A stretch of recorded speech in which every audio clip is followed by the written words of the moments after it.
Welcome, one and all, to V8's Online tonight, this 18th of March 2018, for the third round of the International Majors Series. A fantastic series indeed, testing the mettle of drivers' talents all across the world in many different types of racing. We're here in the Silver Crown at Phoenix International Raceway, circa 2008, for the Lion Tamer Beardgear Copper World Classic. This is going to be an incredible event. My name is Reese Gardner, and joining me in the commentary box is Cameron Dance. And Cameron, this is one hell of a combo. Yeah, absolutely is. It's a combo that really does take a bit of driver effort and a lot of finesse. I know me and Jay are both doing, well, I'm not unfortunately going to be racing due to work commitments, but after doing a number of laps in this car around this track, it's a whole different ballgame to anything you've sort of driven. It's like a go-kart and a huge massive engine in the car and expecting it to come off the corner without going around circles. Yeah, and often it's not able to do that. This Silver Crown, it's not one of the most raced cars on the oval side of iRacing, but it's certainly a handful, especially around here. We've decided in this series to go for the 2008 layout of Phoenix before it became almost a completely different venue altogether, made better for NASCAR. But this, the original 08 layout, is much better for open wheel cars, and it's got a pretty rich American open wheel racing history. It's flat, the banking is not that high, it's also very bumpy, so the drivers have a real handful on their hands, especially with the event format that we have tonight. It's going to be 50 lap heats to set the grid for the final, which is going to be 200 laps around this oval, and it's going to be a very interesting one, especially considering how hard these cars are to drive. Yeah, absolutely. 50 laps isn't actually a whole lot around this track. It actually goes by fairly quickly, but the 200 lapper main event is going to be very difficult for a lot of these guys, with the fact that I don't think anyone here is actually really properly driven the car apart from this event, so it's going to be very interesting to see who's actually going to be able to make it to the end without ending up in the fence. Oh, yeah, certainly. Well, having a look at the championship standings of the Majors series, of course, it's going to be there's going to be these heats in this format, so we won't be able to see all of these drivers in these races at the same time. But the number one spot currently in the International Pro standings is John King. With that win in the Daytona 500, he has propelled himself to the top of the standings here, but only by 6 points. He's getting quite a bit of pressure here for the top spot from Christopher Norton and Josh Nowak. So that championship battle up the top is going to be one to behold as we go over the course of this season. Looks to me as though none of those drivers in the top three are in this heat at the moment, but nonetheless, the drivers like Daniel Stevens and Joseph Cardamone, along with Jake Fox, those guys running very quick times around here, we should look out for them. This championship, really, the prize is the Mario Andretti Trophy, which really says it all. Andretti was a driver who was able to just go fast in anything that he hopped into. So it really reflects the spirit of this championship that such a prize is on offer. And currently, we're only 2 rounds in, but John King seems to have done very well at the moment. Yeah, absolutely. John's a very, very good driver. It'll be interesting to see what happens when we get to the road racing side of the championship, as I haven't actually seen how quick he actually is, but he is a very, very quick oval driver, and he's definitely proved that so far, both so far in qualifying and also during practice, and also during the past 2 rounds at Daytona. Yeah, certainly. Well, John King will be competing in Heat 2, so we'll see how he does in there. But at the moment, we're looking at Daniel Stevens in this split right now, running in position 1. He is in position 7 in the overall championship. New Zealand's Daniel Stevens on 214 points. So he'll be wanting to stay out of trouble, I think, in this initial heat if he wants any chance of challenging for the win in the main race. But he's got quite a bit of competition from Joseph Cardamone and Jake Fox at the moment, if those practice times are anything to go by. Yeah, absolutely. In the heat racing, it's going to be all about just making sure you keep your nose clean and making it to the end in one piece and finishing up as high as possible so you get a good starting position for the main event. So this is going to be very interesting to see how this heat race goes, and it's going to be very, very close looking at those practice times.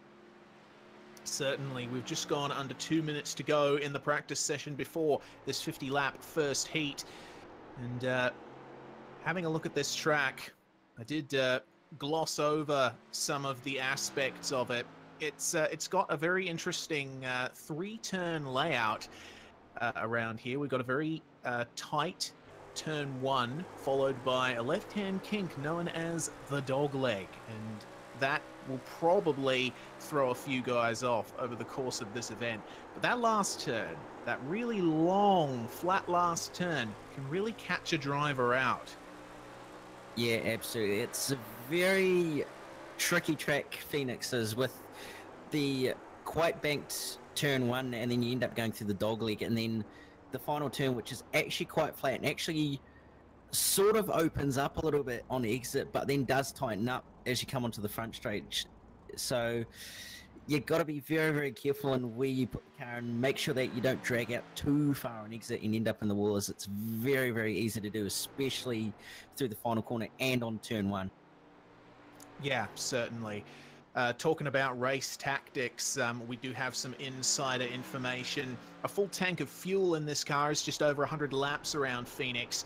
And at least with the setup that Kinetic is using, tyre drop-off is only about 3/10 over a full run on this race. So it's in the main final, you shouldn't expect to see the leaders pit early, even under caution. They might pit as late as past a quarter race distance. So a race session in these cars, well, I think the heats are pretty much decided in terms of strategy. Just go full chat and hope for the best. Yeah, these tyres are actually quite hard compared to a lot of series that are in over racing. And over racing, you usually have quite soft tyres, so you do try to maximise your tyres, and, for example, and try and take advantage of those newer tyres. But the way these tyres are, they're a lot harder, so you're able to actually go quite far of them and not have too big of a drop-off compared to someone who does have fresher tyres. Yes, indeed, and I think the track has something to do with that as well, because a lot of oval tracks have pretty high banking, which really puts huge loads on the tires as the cars go through the corners. But since the banking on Phoenix is actually quite flat, and these cars don't really produce any downforce at all, if anything, it's pretty easy to go easy on these tires. Still, you got to be careful, especially in a full field of these Silver Crowns. We've already established that they're incredibly hard to drive. That big sort of tail that they have hanging out the back, that's where the fuel goes in these cars. So as the fuel goes down, they're going to get a bit light in the rear. They're going to get a little bit harder to drive. So this car is all about managing your race, really. Yeah, absolutely. The car's more or less based off sort of a similar style to what a sprint car would be, with the fuel tank in the rear and obviously a tube frame chassis. But yeah, you've got to make sure that you do try and look after those right-hand side tyres, obviously with it being an oval. And as that fuel goes down, you're going to start to find that the car does start to become a little bit more loose, or oversteer for those who don't know the oval terminology. But yeah, it's going to be very interesting to see how much drop off and more or less how different the cars actually do handle further into the run, and who's actually going to be able to manage it best. Yeah, certainly. Let's quickly go through the grid as the drivers gear up for their formation lap. Joseph Cardamone starting in first position, with Dwayne Burns in second, Mark Herzog, Jake Fox on row 2, James Robbie, Paul Slavonic, Oliver Searles, Daniel Stevens, Robert Northway, Anthony Green, Shane Bowen, and Jonathan Ben are your field. So as they enter the final turn here, the pace car will pull in, and we'll get ready to go green here at Phoenix International Raceway for the Copper World Classic. Get ready. The pace car is in. Now it's under Joseph Cardamone's control. The green flag flies and they are away. Looks to me like Mark Herzog was caught sleeping there. Yeah, he didn't get too good of a jump off the start there, so not too ideal, but he does have to have 50 laps at the end of the day, so not too much of a bad start to his race, but he'll definitely be able to recover if he can. Certainly. Have a look at Dwayne Burns. He's already pressuring the back of Joseph Cardamone. He's going for that late apex line here in the last turn, trying to get as best of a launch as he can, but Cardamone is staying narrow, just trying to cover off Burns here as they have finished lap 1 already. Onto lap 2 of 50. Coming through turn 1, Cardamone struggling just slightly with the rear end there. You can see that, that Burns is getting a pretty good run out of turn 1 there. So we've already got this pretty scintillating battle for the lead, and we're only, what, a minute into this race. Yeah, definitely. The battle for the lead's definitely on at the moment. Guys are on cold tyres, so they do have to remember that they do need to be a little bit patient getting the tyres up to temp. Looks like Dwayne Burns is obviously got a little bit higher pressure, so the tyres have come on a little bit earlier, but it'll be interesting to see what sort of difference that does make in the later run. Yeah, certainly. Have a look at how hard Dwayne Burns went into the final turn there. It looks like he's even double apexing it, trying to get a run here on Cardamone. The question is, do you want to be the car in front, especially at this early stage in the race? I don't know. Probably Burns is trying to just pressure Cardamone here, just keep the constant pressure up. You can see that Cardamone right there is protecting the inside line, but Dwayne Burns is using that, that middle ground to his advantage here. That's fantastic to see. Yeah, absolutely. He's doing very, very well sitting behind Cardamone at the moment. And Nope. these cars don't actually have a lot of aero, so it's going to be interesting to see what actually happens. Yeah, side by side back in the field, though, Paul Slavonic passed by Daniel Stevens. He's had a very bad run here, and Oliver Searles is now on the back of him. So Slavonic, not really the optimal run out of the last turn. It looks to me like he just had a bit of a problem with his rear end. Yeah, it's very, very easy to get loose at the final corner there, and he's obviously not been able to have too good of a run out of the final corner. That's cost him a little bit. Hasn't actually fallen too back off his starting position. He's back where he actually started, so not too bad of a start for him at the moment. Yes, indeed. Well, the battle for the lead is still raging on here. It looks like they are the two closest cars on track right now. Dwayne Burns currently doing everything he needs to just put a slight bit of pressure on Cardamone right here.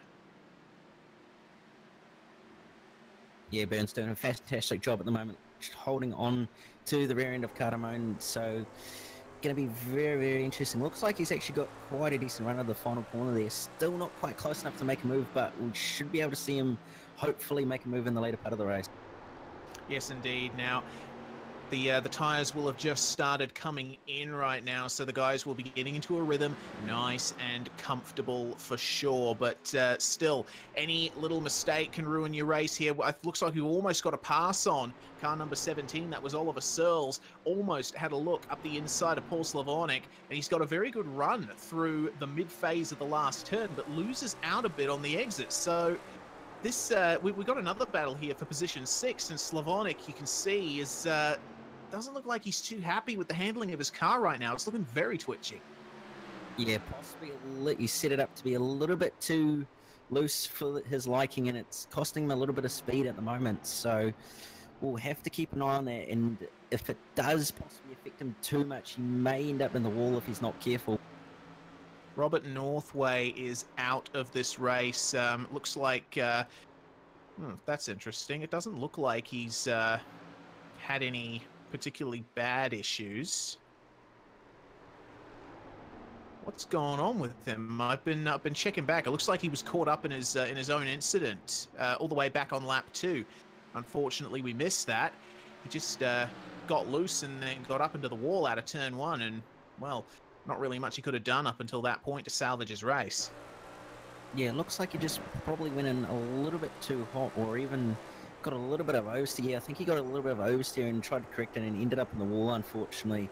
So, an unfortunate end for Northway's race, but that's what can happen sometimes when you're a little bit inexperienced. Yeah, certainly. In this series, there's going to be quite a few drivers who will be proverbial fish out of water. There'll be a lot of road racers trying their hands at oval for the first time and vice versa. But it looks to me like drivers like Cardamone and Burns have really taken to this. Their battle is still going, and it looks like they've sorted out a bit of a state of play here. Cardamone is running that low line, but Dwayne is keeping to the middle. Yeah, he's actually running a lot higher than Cardamone at the moment, possibly helping save his tyres a little bit for the later part of the race. But at the moment, it looks like Burns is actually a little bit quicker than Cardamone. Yeah, certainly. Looking back at Slavonic and Searles, they're side by side now through the last turn, and Shane Bowen is looking to get in on this as well. Searles getting a little bit of a better exit out of the last turn. Not much traction on Slavonic's end, and now Bowen is right on the back. Searles, I'm not quite sure if it's netcode or not. It looks to me like he has a tiny bit of damage in the front end. Yeah, possibly. Yeah, it does look like he actually does have a little bit of damage. Not sure what that's actually from. Possibly a little bit of a bump draft or something earlier on, but it shouldn't affect him too bad. Yeah, well, it looks like he's managed to get his way past Slavonic, and he's managing to stay in front, so obviously not too much problem as the battle for the lead is on once again. Cardamone and Burns side by side. Burns is just ahead. Is he going to get the power down out of the final turn? Yes, he is, using that high line to his advantage and just getting that run. Fantastic stuff from Dwayne Burns, taking the lead of this race, and he's still keeping that middle line. Little bit of a twitch though, slightly loose on exit. But I tell you what, Cardamone's not exactly letting him go. Yeah, Cardamone's right there. He's not letting him go too quickly. Burns looking quite comfortable actually in that car by the looks of it. He's definitely got decent pace, so it'll be interesting to see whether Cardamone can actually match that pace and hold on for longer. Yes, indeed. It looked to me like Burns, you saw he was very aggressive into the turns, just hoping that the car sort of rotates through the mid-corner. That's the strategy that it seemed he was using, but now that he doesn't have anyone in front of him that he can try and pass, he needs to try and get into a different rhythm. Looks like it's working for him so far. He's managed to get a car length or so's gap on Cardamone more than this time last lap. Yeah, for sure. Burns was definitely a lot quicker that last lap. He's about a 10th quicker than Cardamone, just under actually. So he's got some decent pace and he should be able to pull away from the field with the way he's going. Yes, indeed. Dwayne Burns has about a 10th a lap on Cardamone, who is now starting to fall into the clutches of Mark Herzog here. And having a look at Herzog, he's using the same kind of line that Burns was, staying just about a lane or so up from the bottom of the banking, and it seems to be working really nicely for him. Cardamone, though, he's keeping the car sort of tight and varying his line a bit through these corners, which, I don't know, he's managing to stay with these front guys, but I don't know how long that's going to last. Yeah, I'm not sure either, as he actually does have a car behind him that's actually a lot quicker. It's going to be quite interesting to see whether Herzog could actually possibly get by here. Yeah, well, it's a bit of a stalemate at the moment. Meanwhile, the rest of the field have broken away into their own battle packs. The Searles Slavonic Bowen battle has not dispersed, actually. These guys are still line astern, and Searles is making that low line work for him there. Or is he? Have a look at the amount he loses on exit compared to Slavonic here. Having a bit of a look into the last turn, they all stay a little bit up from the bottom, just coming in for that late apex. Oh, Searles isn't, definitely not. He's taking a more normal arc through the corner. You know, it's tempting from the perspective of Slavonic and Bowen to just try and get it. Oh no, here we go, Slavonic. A little bit loose on the exit of turn one, and that is going to allow Bowen through on the outside. Can he hold it though? Bowen went a little bit too high there, but he's managed to keep with Slavonic. Seems like they're going to go side by side again here, Cam. Yeah, both lines are actually working quite well. The high line you'll get a little bit better exit. Oh, and Bowen's actually run quite wide there on Oh, the middle of the over turn, under. and that's allowed Sears to go through. Yes, I'm indeed. sorry. It's all good. Yeah, looking at second, third though, Joseph Cardamone and Mark Herzog, they have decided to start going side by side as well, and Cardamone is just unable to keep that grip up. Look at that was a superior amount of grip from Mark Herzog through turn one. Oh, have a look here. Cardamone trying to come back on him, but just not working. Yeah, he's falling back a little bit too quickly here. Not sure if he's possibly a little bit too uncomfortable with the setup, whether it's just pushing a little bit too much or a little bit too loose for him, but he's falling back rather quickly, and it's actually not too helpful for that because he could possibly even fall back into the clutches of fourth and fifth here. Yes, indeed. Speaking of fourth and fifth, James Robbie and Daniel Stevens, it's been a bit of a stalemate between these guys as well. No great side-by-side action between them so far, but once again, you see the dichotomy of the difference in lines. They're all trying something different every corner of every lap, just searching for grip, seeing what is optimal in this weather for the car. And Stevens, going very hard into the last turn, just manages to get slightly alongside Robbie, but he has to back out, and he actually got a bit loose there in the mid-corner, and so that has completely ruined his run. He's going to have to try and do that all over again. Yeah, not quite the best exit he could have possibly got, but he's got some decent pace at the moment, so he shouldn't have too much of a problem getting by James Robbie in the meantime. Yes, indeed. Well, looks like Burns, Herzog, and Cardamone have spread out, so battle for the lead currently not the one to watch at the moment, but we are past the halfway point of the race. These heats, you see, especially from my perspective as a primary road racer, you see those high lap numbers and you think, geez, that's going to take a long time. Not so. These ovals are over in about 26, maybe 25 seconds at the start of a race, so they're over just like that. Yeah, absolutely. When you're not really accustomed to oval racing, you look at the number of laps and you go, oh, this is going to take a while. But it actually is over quite quickly, especially when the laps are quite short like they are at Phoenix. So you kind of do have to look at it and go, it's actually not too long of a race. So you do actually sort of have to take a bit of an aggressive approach, but at the same time make sure that you're not too aggressive and put yourself in the wall. That's exactly right, and you can see with the performances we've seen from these drivers in this heat, getting the exit right is supreme here at Phoenix, and there's these little bumps and undulations on the exits of these turns that can really mess up your run, and you'll be feeling that for the next few laps, especially with these short lap lengths.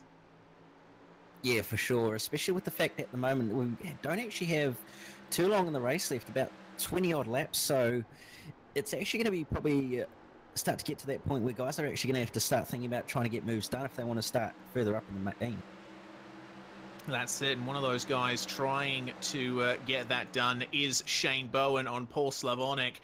7th and 8th in this heat at the moment. It's for the minor positions in this field, but nonetheless, it's a battle that will definitely be hard fought. Slavonic has managed to stay with Searles, and I mean, from Oliver Searles' perspective, I think he's done just enough at the moment to keep these guys behind them and stop them from having a real shot at this 6th position. He's running his usual line, just making sure that he's running optimally. He's getting those good exits, and that's what really matters. Yeah, definitely. He looks very, very comfortable in the car, and he's doing everything right. He's just getting the good exits that he needs to do, and also making sure he's not pushing the car too much and causing the tyres to be used too much. So he's doing very, very good, and it's going to be very interesting to see what happens here as the car's behind it actually a lot closer now. Yeah, certainly. They managed to get a really good run there out of turn 1 and through the dogleg, but once again, Searles is much better out of the last turn. So we can see that the 2 cars behind Searles trying to just keep in the middle. both get the car rotated and get that launch. Looks like they were just unable to do it that time. They're not separating these guys. It's very intriguing. Oh no, Stevens and Robbie having a bit of a battle here at the moment. They were going side by side through turn 1, but it looks like Daniel Stevens has once again slotted in behind, and hearing that Robbie may have hit the wall. He did, actually. I'm looking at that right now. So Stevens did go for the move and did briefly get ahead, but Robbie just oh, he hit the wall out of the dog leg. That's very unfortunate. I would have expected him to hit the wall out of turn 1, but not through the dog leg, so now he's carrying a bit of damage, and that's really going to bring Daniel Stevens into play here. Yeah, Stevens will have a much fresher car, so he'll be able to have a bit more straight line speed as he looks up the inside. They're still side by side at the moment and not quite going to get the run of the corner though, so Robbie will hold on to the best position. But yeah, Robbie hitting the wall on the exit of the dogleg, that's a bit of a strange one. It is actually quite easy to track out and actually clip that wall if you're not too careful, which Robbie has actually done. So a little bit unfortunate. I'm not sure if he's got any mechanical damage. I don't think he does, but it'll definitely affect his straight line speed a little bit. Yeah, certainly, as we see Daniel Stevens going for another lunge up the inside turn 1, but when it comes to the mid-corner and the exit, Robbie on that high line is much more comfortable. He's just able to get right back ahead. But you can see Daniel Stevens, he's very confident in the front end of his car on corner entry at the moment. Yeah, he is for sure. He's looking quite quick into the corner entry, but he's just not quite able to get the run through the middle of the corner and on exit. He's actually probably doing more harm than good at the moment, going in as hard as he is into the corner entry, because what that's going to do is actually wear out the right front quicker than he probably wants it to. So he'll probably actually struggle near the end of this race. Yeah, certainly not the optimal sort of thing for Daniel Stevens to be doing, but if he feels that he can get the move done, then he is well within his rights as a driver to have a red-hot go of it. As it stands, though, it looks like they're just flipping back and forth as we see Slavonic. He briefly had Oliver Searles on the exit of turn 1, but he's fallen back behind, and now Shane Bowen is, well, he's got a good front seat to this action, hasn't he, Shane? Yes, he actually does, actually. I'm actually on board with him at the moment, and it's actually a perfect seat to this little battle that's going on in front of him between Slavonic and Sears. So, going to be very interesting as Slavonic's trying to find a way by in almost every corner. He's not quite able to get it done, but he's definitely giving it a red-hot go.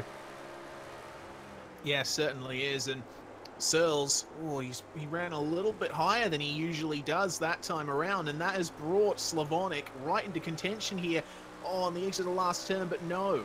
Just a little bit of a snap meant that the run was completely ruined. So now he's going real hard to turn 1, Slavonic. And this is where it really starts heating up. They've got laps in the single digits left to go here. So there'll be some more and more desperation creeping into these guys driving.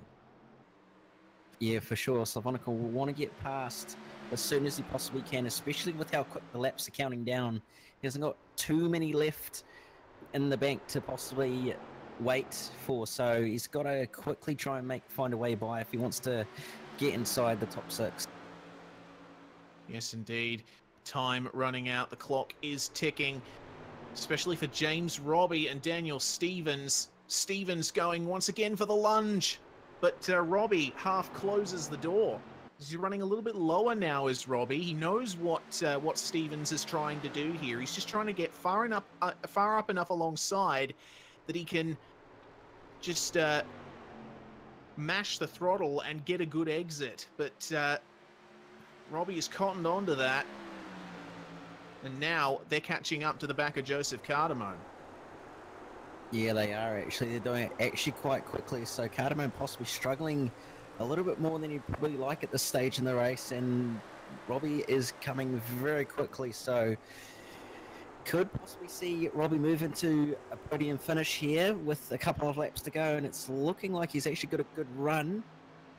Well, briefly snapped on the exit of the last turn there, and that's allowed Daniel Stevens up the inside once again. They are full on side by side, and it looks like, oh, Stevens, he almost had it, but he just lost that grip in the mid-corner, and now Cardamone, he's had a bit of an oversteer moment on the exit of one, and this has brought James Robbie right onto the back of him. We'll see how they go on the exit of the last turn here. You can see that Robbie is just able to get on that throttle nicely, keep the car very stable, but he's got Daniel Stevens to worry about once again through the first turn. This is fantastic racing here at Phoenix. Yeah, absolutely. Stevens is trying everything. He's throwing everything plus the kitchen sink at Robbie to try and get by and move into fourth position. But Robbie's also trying to defend from Stevens and also try and find a way past Cardamone. So going to be very, very close in these final few laps. About 2 and a bit or so laps to go. Man, you think being in the middle of a three-way battle is stressful in road racing. Have a look at that. Oh my goodness. That was Daniel Stevens. Got really loose in the mid-corner, and now he's got no chance. He's left. That battle is too far ahead for him to make any use of now. So Slavonic as well. He's around the outside of Oliver Searles coming out of the last turn. Yeah, and he's got that move done. Oh, just something in front of him. So Slavonic moves into 6th now. Yep, and Slavonic is staying in the middle, but Searles is trying to use the bottom line. They make a little bit of contact, a little bit of rear quarter contact, and Slavonic is around. And in the just tagged. Yeah, tagged on the exit of turn 1. That is a real shame. Not I think, how any of those guys wanted to see that battle end.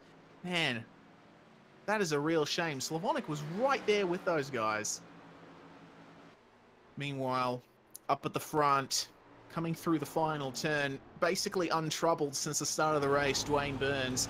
Fantastic job from the number 19 car. He takes the win in Heat 1 of the Copper World Classic at Phoenix International Raceway, with Mark Herzog taking the 2nd position, and Joseph Cardamone managed to hold off Robbie for 3rd position. Wow. That was some really good action, as we have a CPR Kart and SimParks replay of Paul Slavonic's unfortunate 49th lap.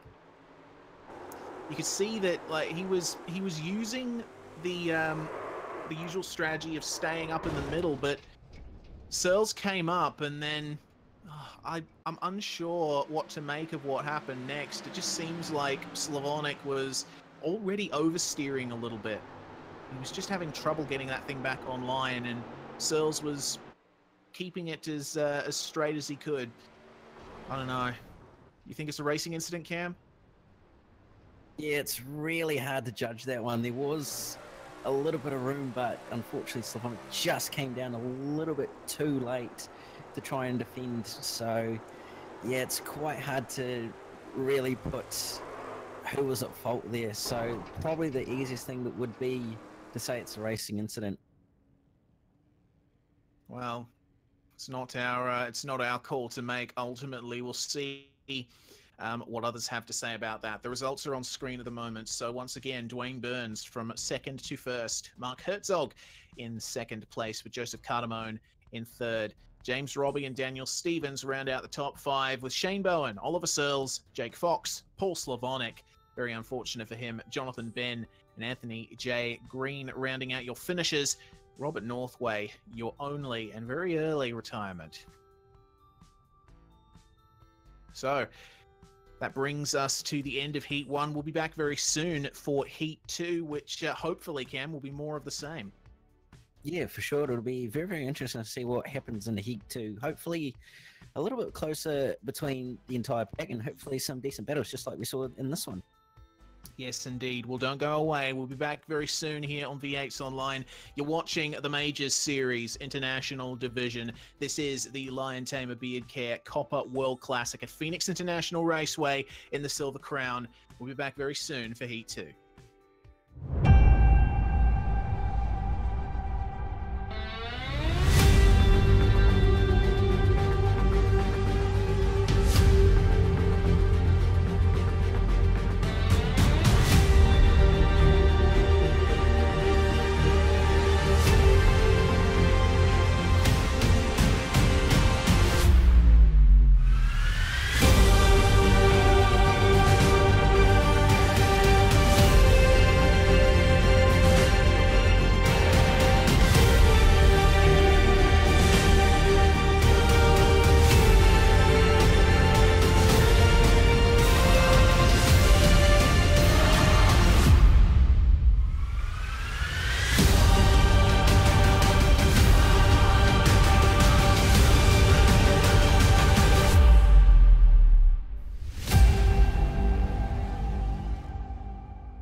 Racing, you wanted the best, you got them for abreast. Often imitated, never duplicated. The greatest show on dirt, the World of Outlaws.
Welcome back, everybody watching on YouTube and Twitch. This is V8's Online's coverage of the International Majors Series, Round 3, the Copper World Classic from Phoenix International Raceway, presented by Lion Tamer Beard Care. My name is Reese Gardner. Joining me in the commentary box is Cameron Dance once again. And Cameron, we are about to go live here for Heat 2, which is, well, after Heat 1, it's going to be one hell of a race.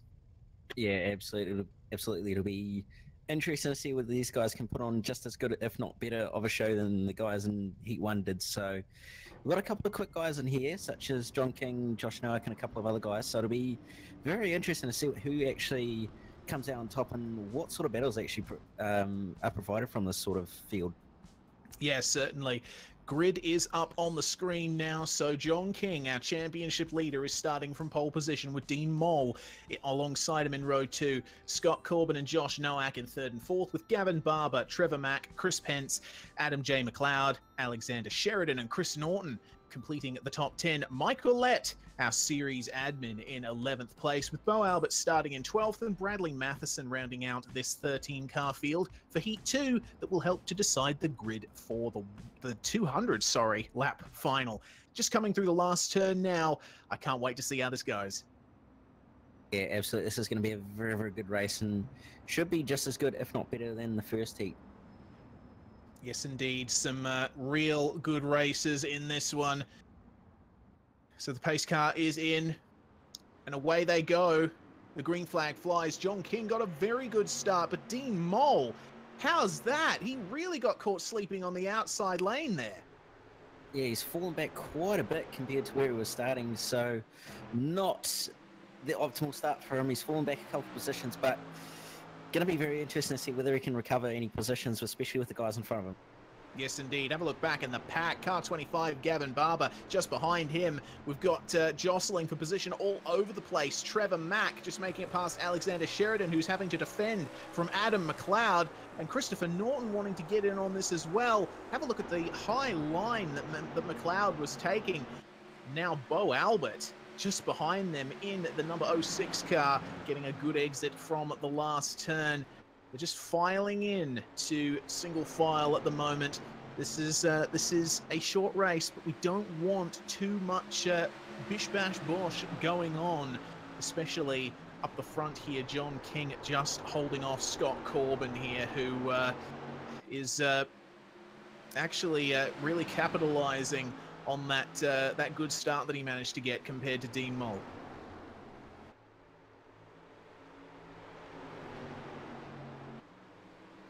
Moll holding that outside line coming out of the final turn. You can see Corbin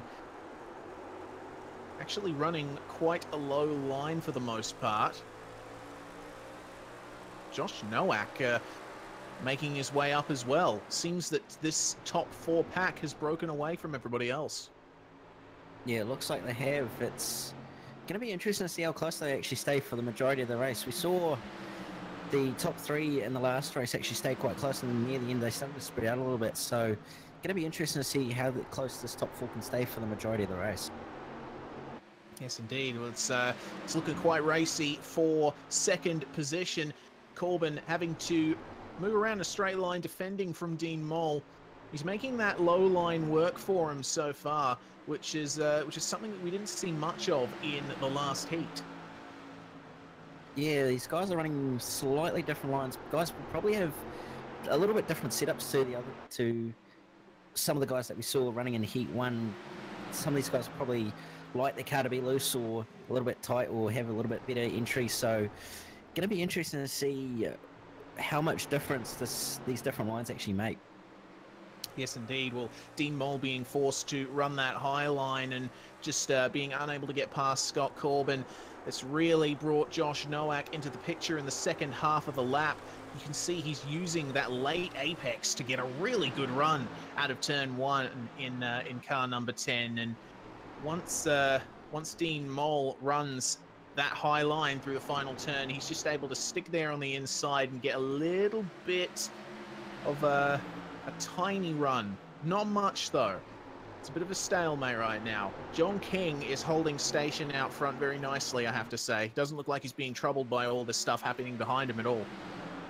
No, he's not at the moment. John King just doing his own thing at the moment. He's very, very quick and just casually driving on out the front. So would not be surprised if he manages to just either pull away from the field or hold on to that first place position.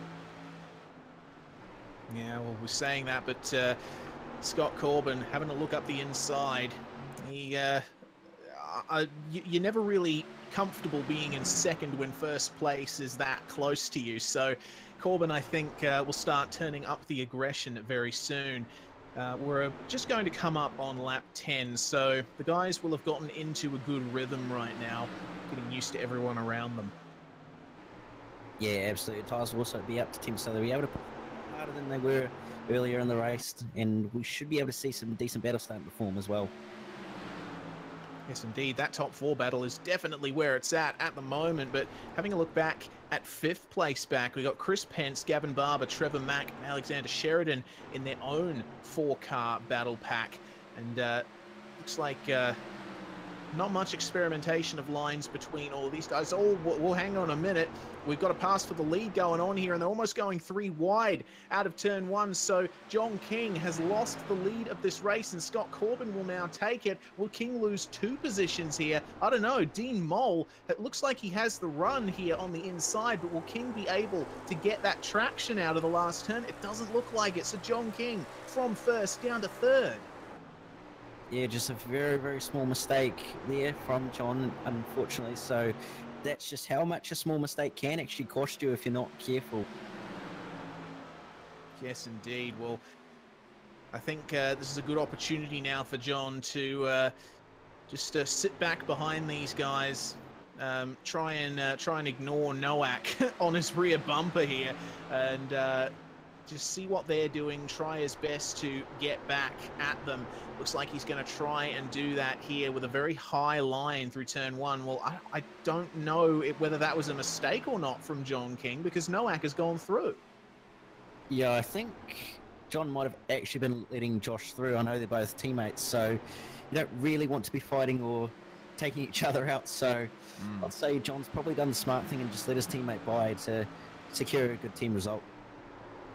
Yeah, that definitely makes sense. Of course, these races are for the grid for the final, so you do want to try and maximize your starting position as much as possible, and the best way you do that is by avoiding conflict.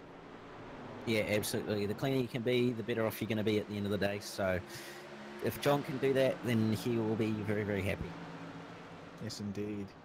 Meanwhile, having a look at Bo Albert, just managed to make a pass there. Yeah, managed to get a good run out of turn 3 there, or turn 4 on that last lap, and get around the outside of Christopher Norton. So very, very good move from Bo, and he's making his way up through the field quite nicely. Yeah, Albert, of course, starting from 12th, now in 9th place, and starting to chase down the Sheridan Mac Pence battle. Tell you what, Chris Pence will probably be looking in his mirrors quite a bit right now, despite the fact that he's got Gavin Barber just ahead, because Trevor Mack was looking very racy through that final turn. Yeah, he actually was. He got a very, very good run, so possible passing opportunity not too far away from him. Yeah, well, unfortunately, that hasn't worked out too well for Mack. He got the run, but unfortunately, there was no clear air in front of him. He went right into the back of Pence, and it looks like he has a slight bit of damage to his front bumper, but you can see he's got the run once again out of the final turn, but he's going to have to hold back through turn 1. This is where a track like Phoenix really shines. You have guys that are stronger on entry, other guys that are stronger on exit, and seeing that at play is really awesome, as Gavin Barber is starting to lose a bit of smoothness, just a tiny bit of contact from Chris Pence there. Meanwhile, the battle for the lead is still raging on between Dean Mole and Scott Corbin. These guys have left Noack and King behind and are really engaging in their own fight right now.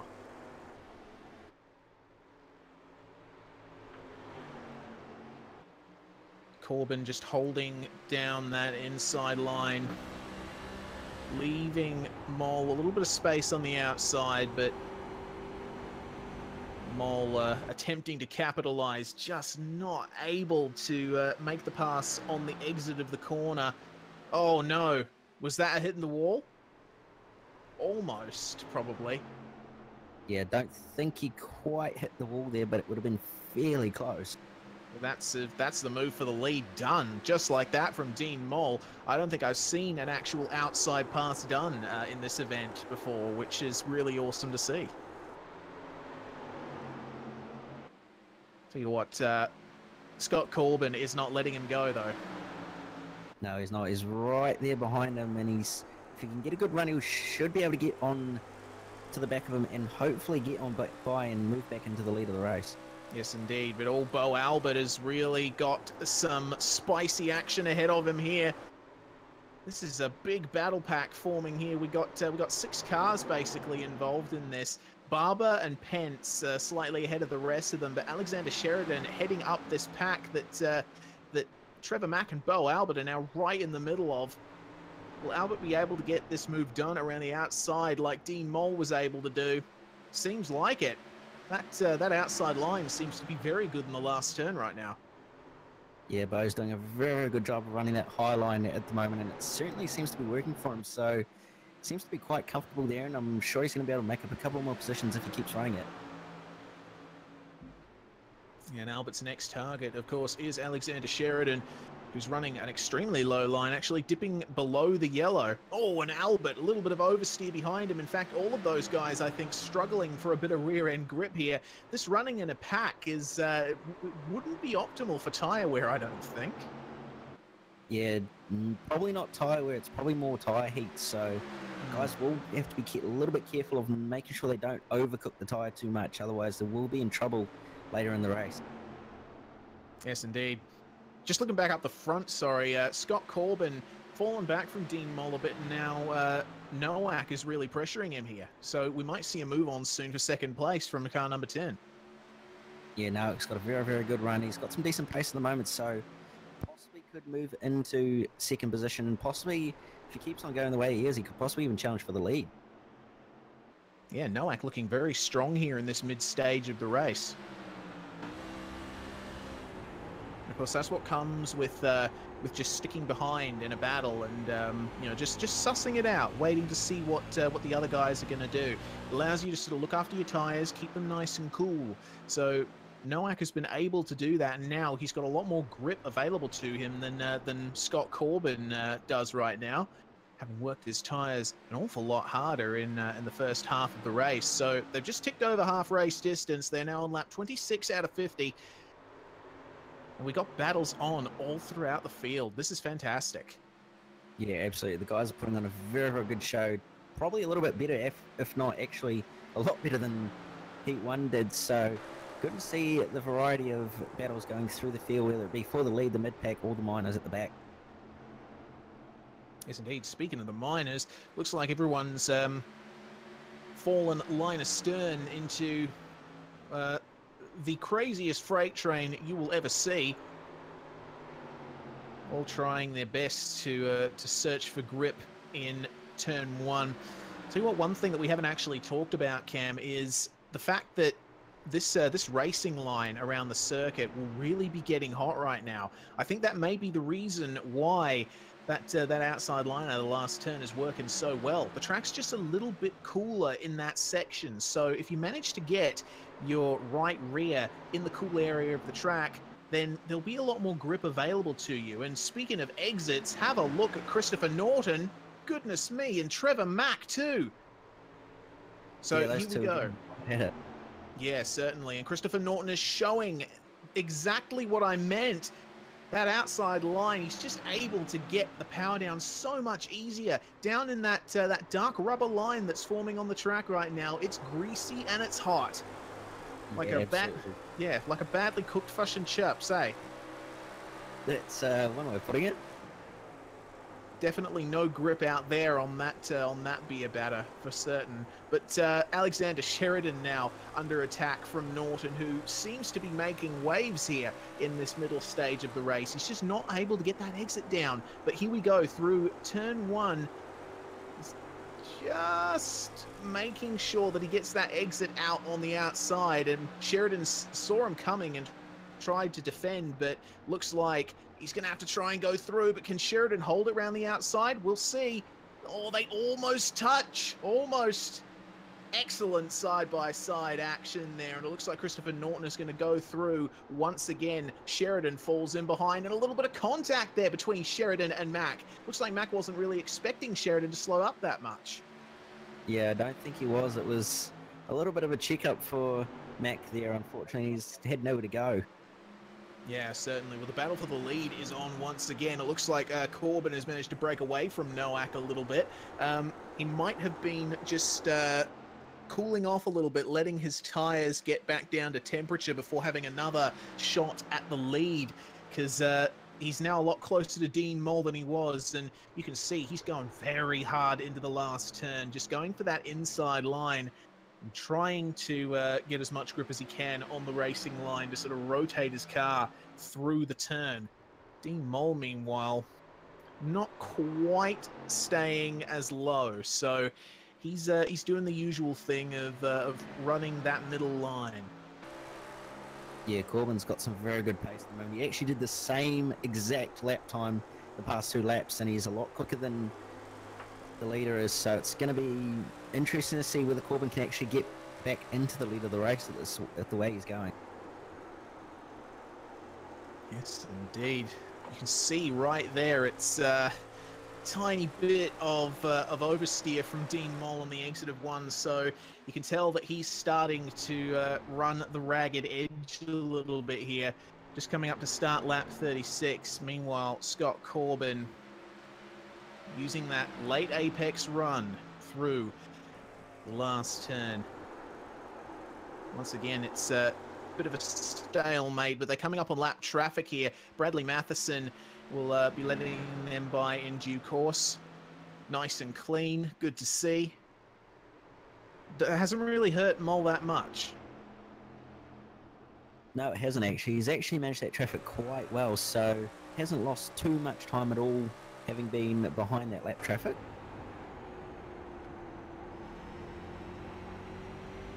Well, Bradley has managed to let by the rest of the top four. It looks like the battle between the top two is staying as is for now. Seems like Scott Corbin is just not able to get any closer than maybe a couple of car lengths at this stage. We'll see where he is later on, though. Depends on how well he's looked after his tyre heat in that middle stage and also the opening stages as well.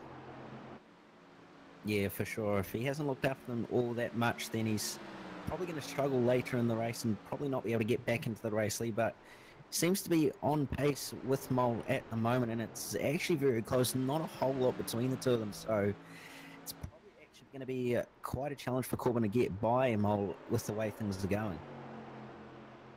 Yes, indeed. Well, I'm sure we'll be checking back in on those guys very soon. What I'm looking at the moment is we've got two three-car battle packs from 5th to 10th. The first, Gavin Barber, Chris Pence, and Bo Albert. The second, just behind them, Christopher Norton, Alexander Sheridan, and Trevor Mack. These guys are not able to escape each other. Whoa, have a look at Gavin Barber, though. He had a massive oversteer moment on the last turn. Managed to keep the run going, though. Chris Pence has seen what's happened, and he's starting to run that very high line through turn one, just to try and get a nice run onto the back stretch in the dogleg. They're coming up to Bradley Matheson at the moment. We'll see how much that affects things. Barber just runs a little bit high in the last turn, and now Albert is right alongside Chris Pence. He's going to go for the move here into turn one. See if he manages to hold it. Oh, he runs up a little bit into Pence, and Pence is in the wall. Oh, and he tags Matheson, and there we go. That's a really bad incident. Christopher Norton caught up in that as well. Oh, that is a real shame. That all started when Albert just touched Pence. Yeah, Albert went in just a little bit too quick. We've got a CPR cart and sim parts replay on the screen now of the incident. Looks like Albert just went in a little bit too quick and unfortunately just pushed a little bit too wide, and that just caused the contact between the two cars.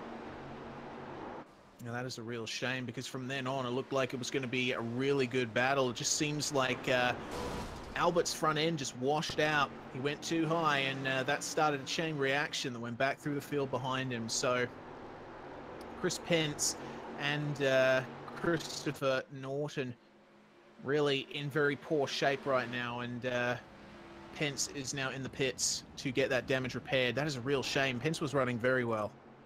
Yeah, he was. He was doing very, very well at that in the relative mid-pack of the field, as I'm actually starting to see now Bo Albert's actually having some issues with that handling of that car. He's actually starting to get a bit more and more oversteer on exit, so you'll have to be careful not to put it in the fence or get too much oversteer, as that's also something we're going to probably need to keep an eye on in the main event, is that as the tyres start to wear out and get a little bit too hot, guys are probably going to start to find that they're going to get a bit more and more oversteer near the end of the run.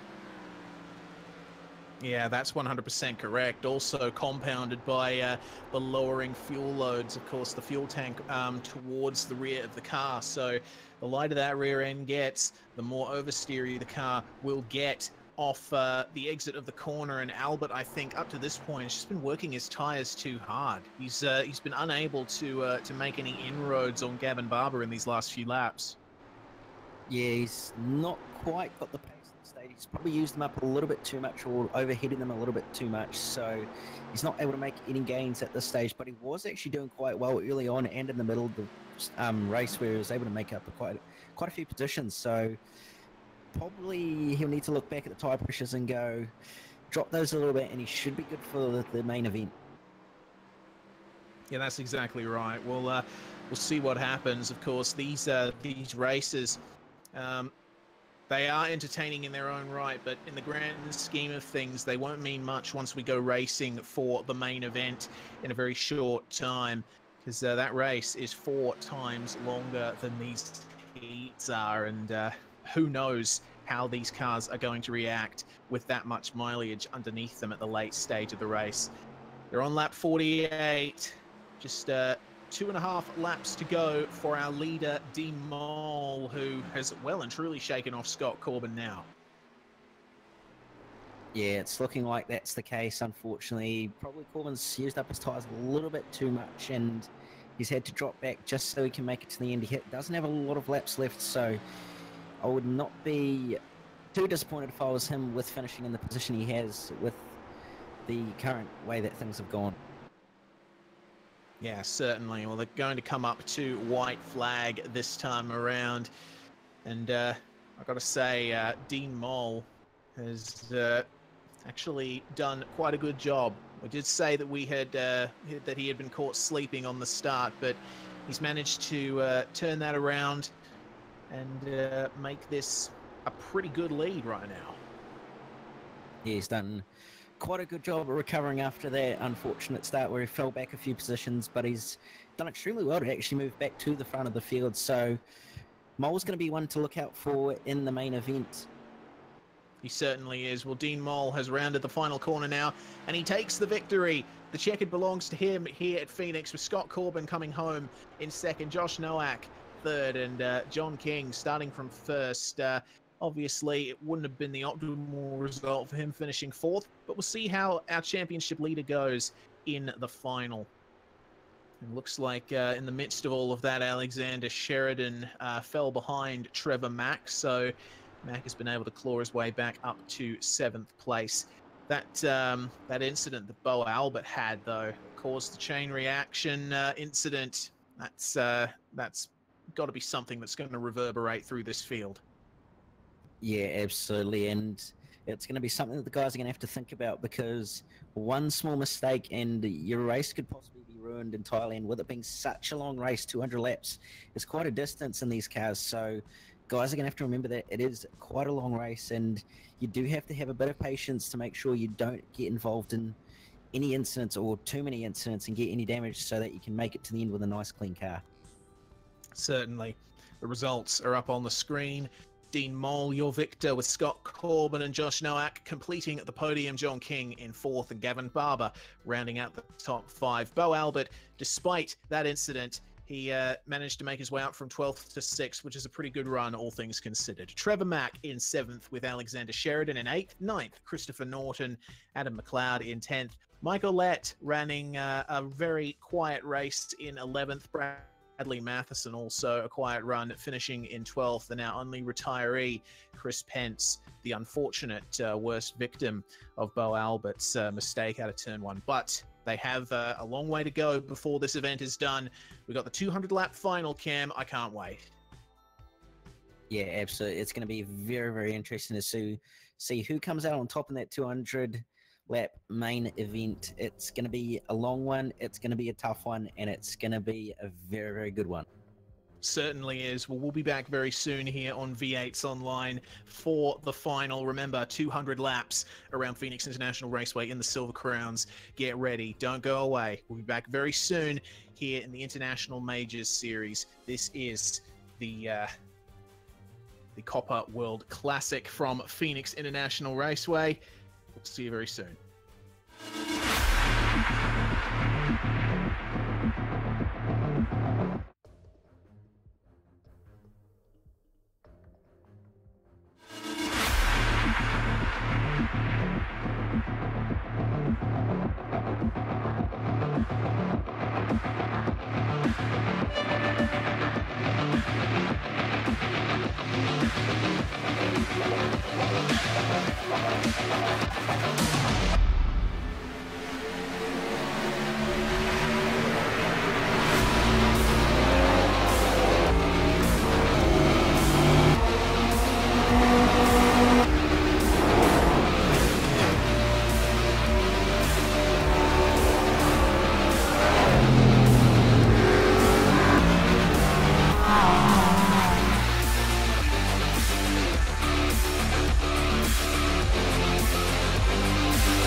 racing. You wanted the best, you got them 4 abreast. Often imitated, never duplicated. The greatest show under the world of outlaws.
Racing, you wanted the best, you got them 4 abreast. Often imitated, never duplicated. The greatest show on dirt, the World of Outlaws.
It's time, everybody. Welcome back to V8's Online. Hello to all of our viewers on YouTube and Twitch, as well as iRacing Live from across the world.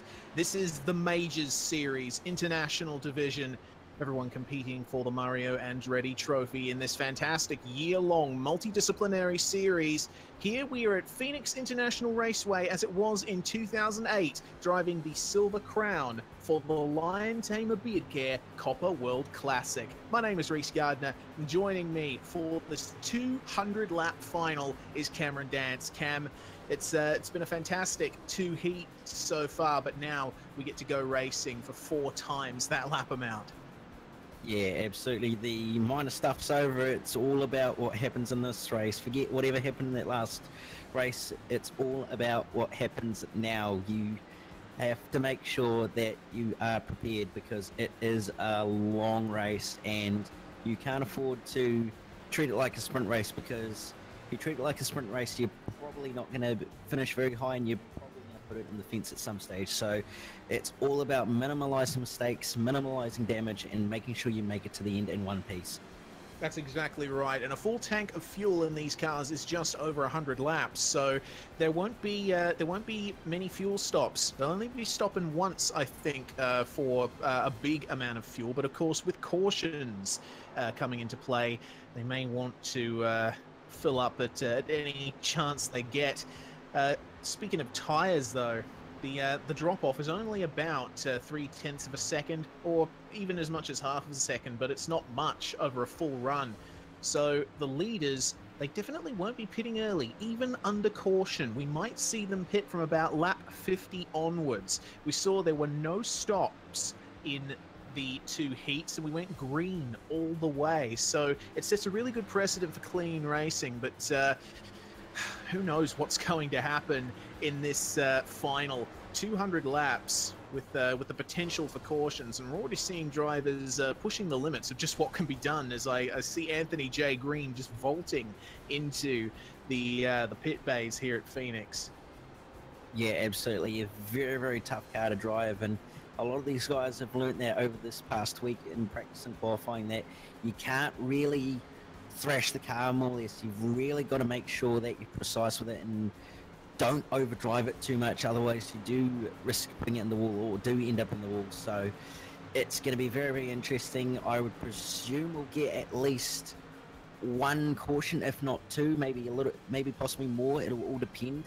So it's going to be very, very interesting and intriguing to see who's actually going to finish on the lead lap and who actually makes it to the end in one piece, especially with the way that the tyre drop is, although not large as far as lap time wise goes, it is quite a significant drop off, especially with the fact that the fuel drops off at the same time. So it's going to be all about managing that right rear tyre and not burning it up too quickly. Exactly right. We saw in the heats that tyre temperature is a big deciding factor around this place, this bumpy, old-style, flat, open-wheel biased oval. Well, before we jump into the race session, we'll take a quick look at the championship standings in the Majors International Division. First up, the Pro Championship, which is the top division in each region.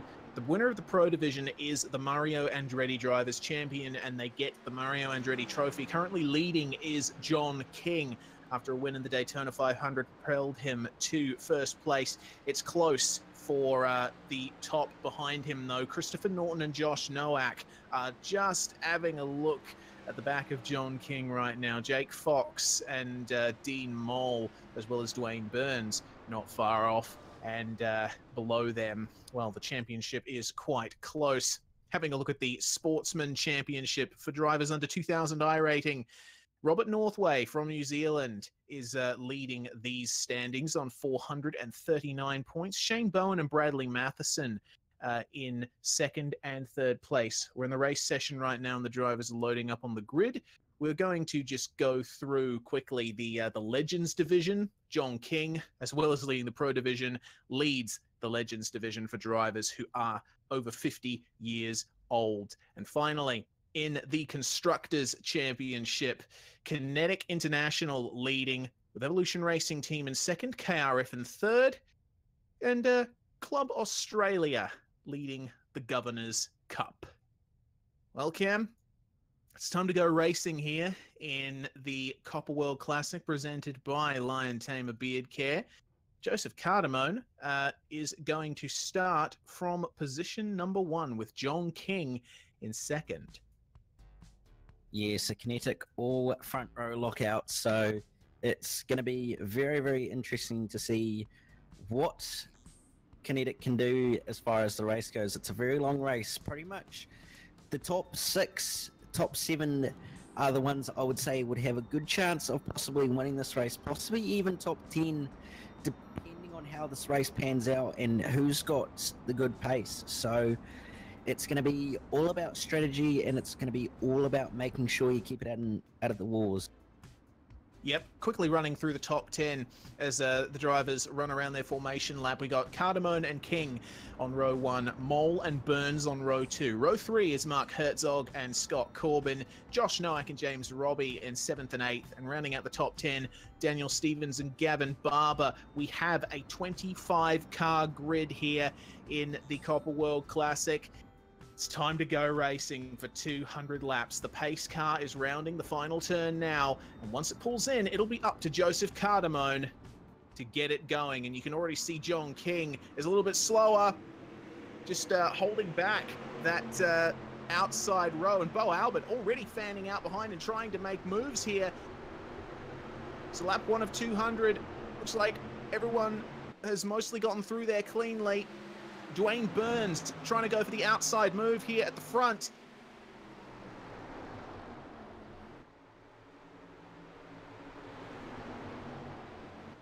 Awesome 3-wide action as well behind Christopher Norton, Alexander Sheridan, and Adam McLeod. McLeod's come off second best there. Lap 1 already complete. And up the front, it looks like Cardamone is untroubled for the most part. King slotted in behind in second and doing a very good job. Dwayne Burns up there in third place looks to be the main guy pressuring these kinetic racing cars. Yeah, absolutely. Very clean start so far. Everybody's made it through in one piece.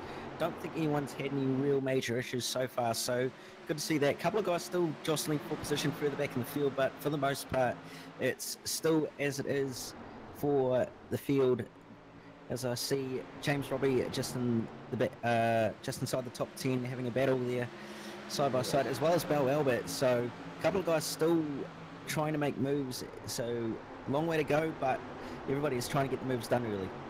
That's it. James Robbie manages to get the best of Josh Nowak on the exit. Bo Albert manages to get past Daniel Stevens as well. So that's those positions settled for at least another lap. Scott Corbin just ahead of Robbie and Nowak. Looks to be under quite a bit of pressure here. He's staying low, just trying to defend as Mark Herzog is trying his best, I think, not to focus on what's happening behind him. Have a look at Robbie, though. Managed to get a bit loose in the middle of turn 1. And he will lose those positions once again.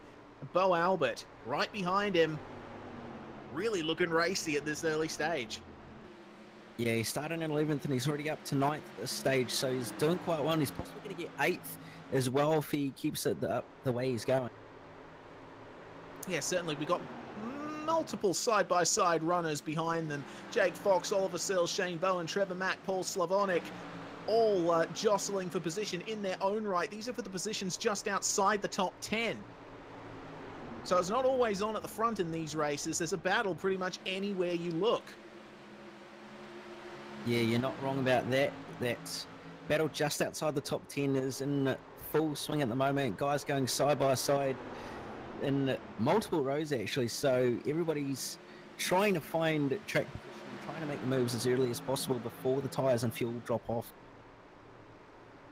Yes, indeed. It looks to me as though Joseph Cardamone is mostly untroubled there at the front, and John King doing a sterling job of keeping Dwayne Burns behind right now. But Burns is using that tactic that he had been using in Heat 1. He's running that middle line up where the track is just a tiny bit cooler. And as the race goes on, you'll see more and more guys using that high line just to try and get those outside tires out of that greasy rubber.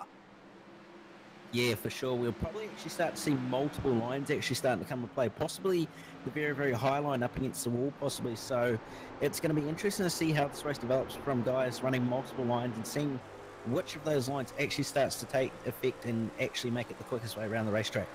Exactly. It's going to be 100% random, I think, as to what lines eventually end up forming. I'm noticing there was a problem for Jonathan Ben earlier, but Dwayne Burns currently has made his way past John King. So he's through into second now, splitting the two Kinetic Racing Silver Crowns. So now John King will try his best to stay with Dwayne Burns, as behind them we see Mark Herzog trying to make a move on Dean Moll. Moll trying to hold the outside, but he's not able to get the power down as well at the moment, and he's going to face pressure from Scott Corbin here, coming into turn 1. Of course, Dean Moll, the winner of the second heat, so he knows how to drive one of these things. More side-by-side action. Josh Nowak and James Robbie through the final turn, and you can see that Nowak is just not able to get the power down out of the final turn on the low line. Oh, very slow through turn 1, Josh Nowak, and he backed into Bo Albert, who is now struggling to keep his car under control. So that's really set Albert back, facing pressure from Daniel Stevens at the moment. So what Bo will want to do right now is just get the head screwed on again and just make sure that he gets up to the back of Nowak again. It won't be easy, though. This is a very strong field of cars. Oh, hold on a minute. Moll's on the fence. Wow, okay.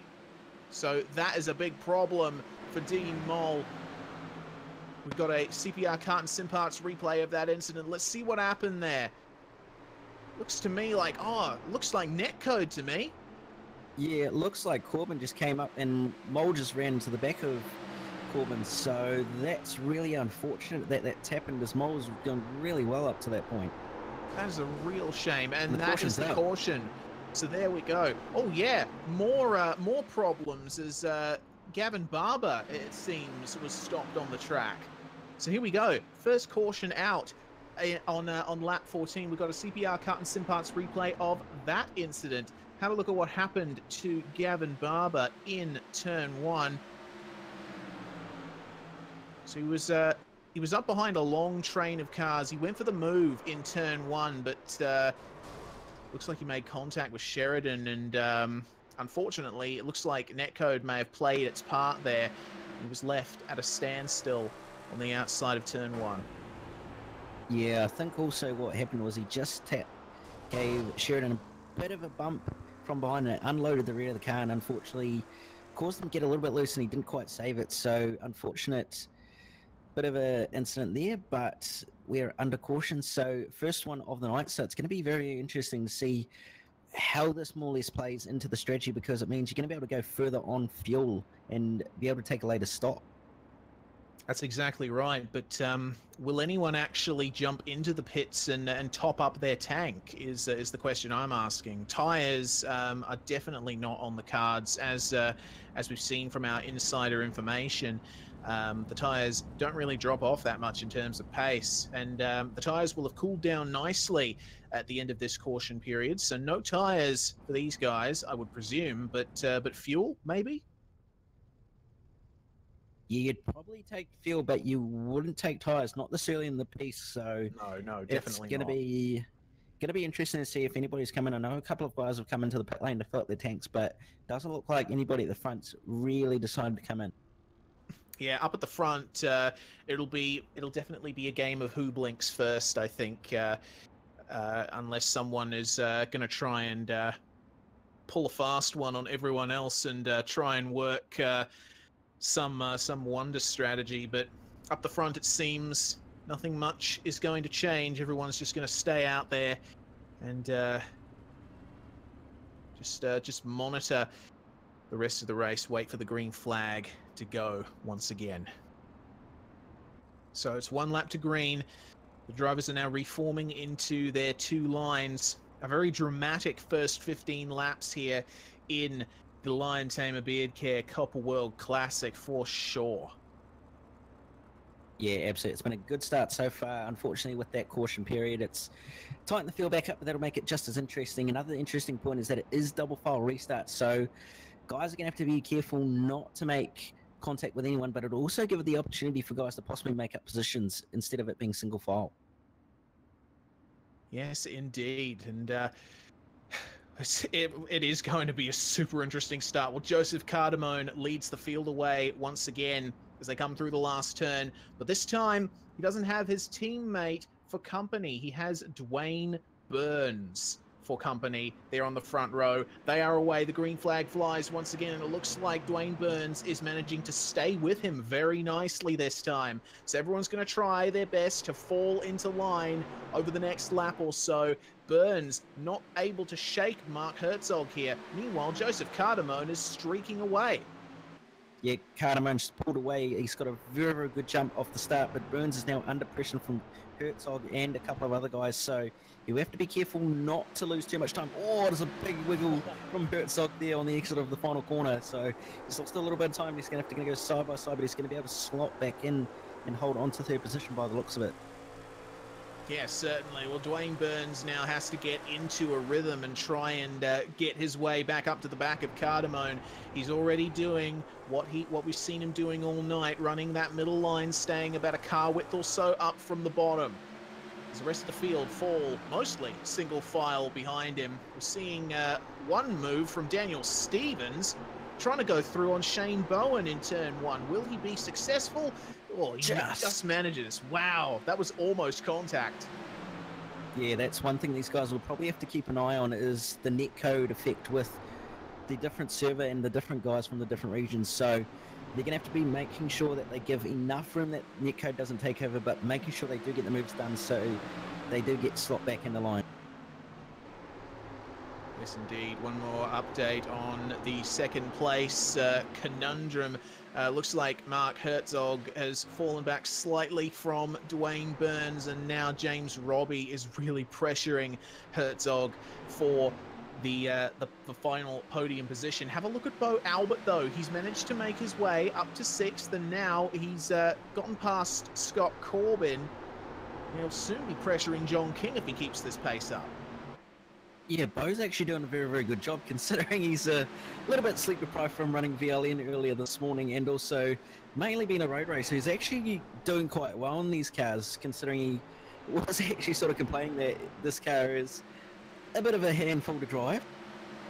Yes, indeed. Well, he's managing to do very well regardless. Gavin Barber is back onto the circuit now. It's good to see that he hasn't elected to retire. He's back out there, trying to get some points. Good on you, Gavin. He's a couple of laps down, but there's always the possibility that more people will drop out as Bowen and Stevens are going side by side through the last turn. Stevens and Searles, sorry, a bit of a correction there. Looks like Searles didn't manage to quite get a good run, and that's allowed Paul Slavonic to come up on the inside here. Searles, though, gets back on the throttle very nicely out of turn one, and once again we're seeing that racing line effect come into play here.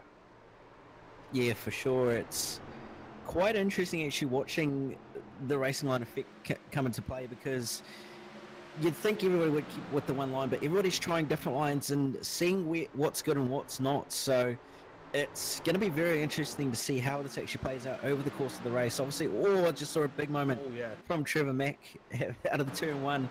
But yeah, it's going to be very, very interesting to see how this plays out. Obviously, that caution period probably cooled the track down a little bit from guys not running over it as quick, but it's going to be interesting to see how it actually plays out in the end.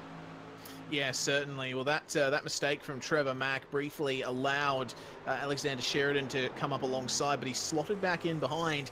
And I think as this green flag period wears on, you'll start to see what happened up until that caution just a few laps ago. You'll see guys going for that middle or high line and just banking on their throttle application being what takes them forward.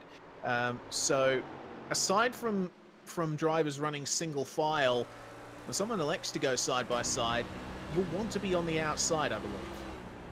Yeah, that seems to be the best place to be when you're side by side with someone as you're able to get the power down quite a bit earlier and also get a nice straight run out of the corner, so you'll get a good exit. And that's been proved by a couple of guys, especially Bo Albert in the heat races. So it's probably the best way to go, but you're going to have to make sure that you do also get alongside the guy before you actually get to the middle of the corner so you can get the power down and get a good exit. Yes, indeed. The battle for the lead is back on, just to distract us from that little train of conversation. Dwayne Burns has managed to catch back up to Joseph Cardamone here. Yeah, he has Really? actually. Yeah, that's quite impressive from Burns.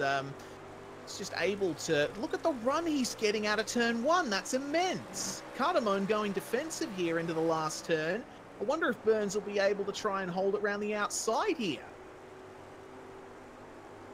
Oh, It'll be my tough, but goodness. it'll be interesting.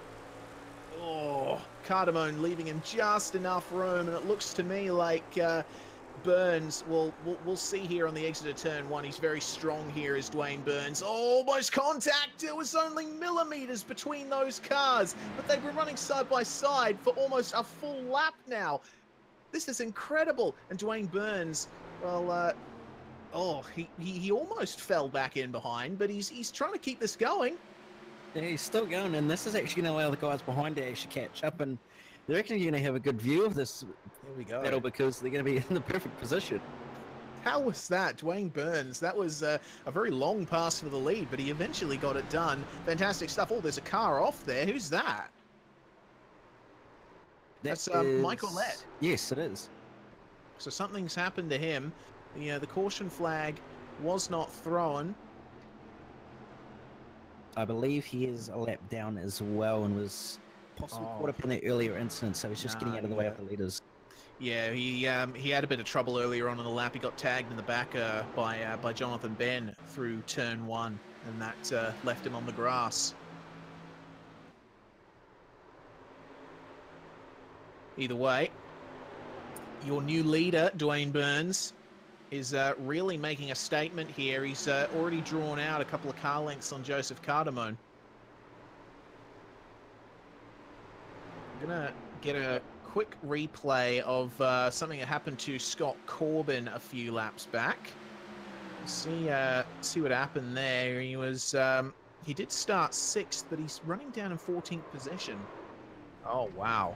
Yeah, there's a big check-up between Bo and that little pack. Unfortunately, Bo didn't quite get the power down quick enough, and unfortunately that checked the field up and just caused a little bit of a kerfuffle between those drivers, unfortunately. Yeah, so Scott Corbin unfortunately losing out from that, but he'll be looking to make his way back up very soon. Biggest battle up the front right now is for 3rd between Herzog and Robbie.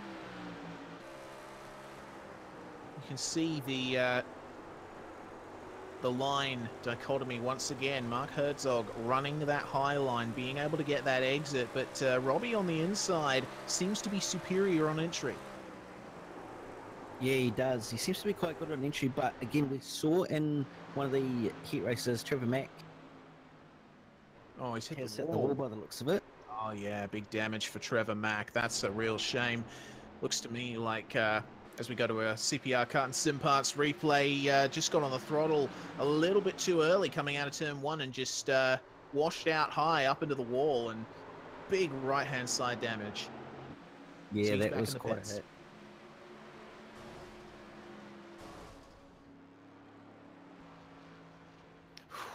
Well, as we go back live, that's a real shame for Trevor. He was running up in the top 15, I believe, at the start of the race, so he'll have quite a bit of work to do if he wants to get back up there. We're focusing on 3rd and 4th right now, Cam. Yes, that is actually quite a good battle at the moment between Herzog and Robbie. We've been going at it for a couple of laps, and Robbie's looking quite decent with pace-wise, and he's trying to find a way past Herzog, but he can't quite get it done. Yeah, certainly. That's you can really see Mark Herzog is very comfortable on that middle line, and Robbie, I think, is starting to find that low line is not working well for him anymore. He's losing quite a bit of pace out of turn 1, which I would suppose is the more important out of the 2 acceleration zones on the track. It's a much harsher exit, and once you get it right, you can really carry that momentum through the dogleg and into the final turn. Mark Herzog just able to stay in front and starting to creep up on Cardamone here. Yeah, he is actually. They're starting to catch him at a slow but good pace. So possibly going to see a battle for 2nd, 3rd, 4th, and possibly even 5th between these 4 cars at some stage. Yeah, it's looking like it's really drawing up at the moment. Dwayne Burns mostly untroubled out in position number 1, but now from second back, it's definitely evolved into a scintillating battle, and I think we'll be starting to see what Cardamone was doing in the heats. You see it right there. He's staying just a little bit lower than the other guys, just trying to cover off the inside, but once again, Mark Herzog has that momentum running off the outside on corner exit, and seems like a little bit of a washout from Herzog in the mid-corner in the last turn, and that's allowed James Robbie to get a run. Almost touched each other there coming up into turn 1. Yeah, very, very close between that is 4. Oliver Searles and Daniel Stevens running side by side here out of turn 1. Looks like Searles has managed to hold on here. Yeah, he has actually. It's actually been quite a good battle between these couple of cars, between Searles, Slovnovic, and Corbin, and also Sheridan as well. So they've all been going at it. Yeah, indeed they have. Sorry, Cam. Slavonic briefly had the run. I just saw a little bit of oversteer. Oh, have a look at that. Searles, really bad run out of the first turn. So he's going to lose a position to his teammate Scott Corbin, and maybe under pressure from Alexander Sheridan too. As we're seeing a change of position for third and fourth. James Robbie. He's actually right behind. Yeah, wow. What a run from Robbie so far. That's very interesting. I wonder how that got started. Not sure, but that was actually a very, very good run. That was actually very quick compared to what happened there. I thought, there's a little bit of contact between Cardamone and Cardamone. Yes, yeah. So that allowed him through on Herzog, and he was just able to slip under Joseph Cardamone at the entry to the last turn. That's an awesome run. Yeah, and it's looking like he's going to move into second here as they head across the line. Yep, he's coming up to in the second. Yes, indeed. Sorry, coming up to lapped traffic, these guys as well. So it's going to be interesting picking their way through these drivers who themselves are involved in battles. So I'm somewhat unfamiliar with blue flag rules in oval racing, Cam. May you educate us? So there technically is no blue flags in oval racing, I believe. So the idea is the lap car preferably has to just hold a line and let the leaders by at some stage. They can battle to try to keep themselves on the lead lap. However, it is more or less sportsmanship-like for them to just let the leaders by rather than hold them up. I see. So it largely comes down to the discretion of the car being lapped. Pretty much. Right. Well, they've still got a couple of seconds to go until they catch up to these guys here from position 2 backwards. But Dwayne Burns has already made his way past Robert Northway, and seems pretty comfortable out there in the lead right now. He's doing everything that he needs to do. Yeah, absolutely. He's doing everything he should be doing. He's just running smooth, consistent, safe laps. He doesn't need to do anything silly. He just needs to run good laps and just keep it clean. Yes, he does, and he makes his way past Jonathan Ben now, and he's got clear air up until Mike Ouellette, just, I think, about 2/3 of a straight away. Yeah, that would be roughly about right. So James Robbie has actually been quite good in these last few laps. He's up behind Northway right now, and Northway and Ben are going to go side by side here, and I don't know if James Robbie will be liking the sight of this, because it's allowing Cardamone to make up a tiny bit of ground on him. He's making his way through very nicely, though. Yeah, it doesn't seem to be getting held up too badly by these lap cars, so good thing that they're getting out of the way and letting the leaders by instead of trying to keep themselves at the front of the field and on the lead lap. All right, here we go. Corbin we're focusing on right now. Currently embroiled in a battle with Paul Slavonic and Daniel Stevens. This is the battle for 10th position. We got Searles and Sheridan behind them, it seems, working in tandem. Ooh, Corbin just actually touched the wall.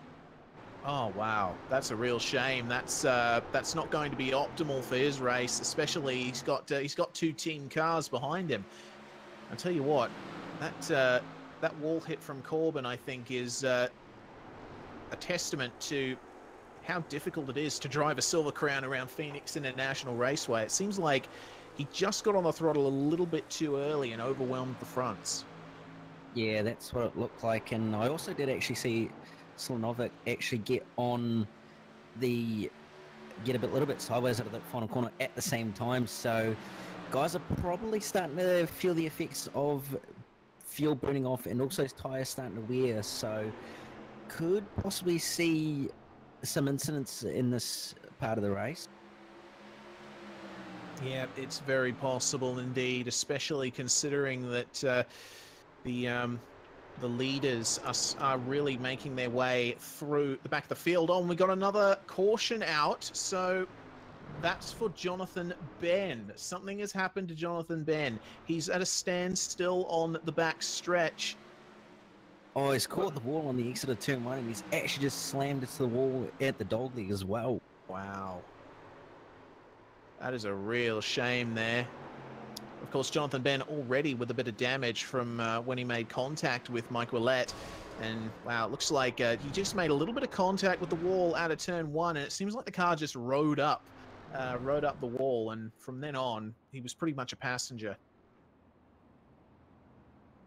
As we go back live, Ben has managed to get back going again. So, not crippling damage, as we see that Dean Mole has spun as well, under caution. So what on earth has gone on there? Yeah, that's a really weird one. I was actually just looking at him at that stage when he did it, and that was, he just all of a sudden spun out, which was very bizarre. I'm not sure if he possibly checked up a little bit too much to stop running into the guys ahead who were actually still a fair ways away from him. But yeah, that was a very, very strange spin. Yeah, that's bizarre. Maybe a hardware issue. The brake spiking. That's the only thing I could possibly think of, as we've actually got the leaders on pit lane. Yeah, so here we go. This is the first sort of sign that people are starting to think about strategy here. So we got actually everyone behind Dwayne Burns. It seems decide to go into the pits. Cardamone will be the first out. Getting the jump, Josh Nowak. Looks like Steven's got a good jump as well. So those guys obviously with very quick pit stops. Perhaps banking on another caution before the end of the race to fill their car back up again. Yeah, so far I think all of these guys that have just pitted are banking on another caution, so it's going to be interesting to see how this actually plays out strategy-wise. We might see another one, but it's quite hard to see. D-Mol downshifted into first. That's why he spun, apparently. Of course, a little bit of a technical detail. The Silver Crown cars have 2 gears. First gear is rather short, and second gear, it's like driving into a vat of honey in terms of how much your acceleration is affected. But yeah, if you shift down into first gear a bit too early, or if you shift down into first gear at all in some circumstances, then you're going to go around. Transmission locks up, and there's really not much you can do. So that's what happened to Dean Mole. Yeah, that's a very strange one. I don't know why he would pull first gear, but to give you an idea, it would be going like from roughly 6th gear down into about 3rd or 2nd in a manual car, which is a very big sudden change in RPM and speed. Yeah, certainly. So if you ever find yourself racing the Silver Crown, learn the lesson and stay in second.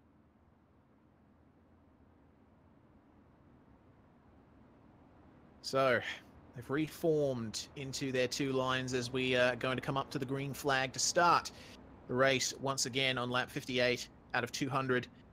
Dwayne Burns still leads, having not pitted, but James Robbie is now up into second place with Bo Albert in third, Shane Bowen fourth, and completing the top five, Alexander Sheridan. So we have quite a few guys out of position right now. It'll be interesting to see what happens once the green flag flies. And the green flag does fly. Dwayne Burns is already away. He's gotten a very good jump on James Robbie. Have a look at Shane Bowen. He's trying to make some moves here.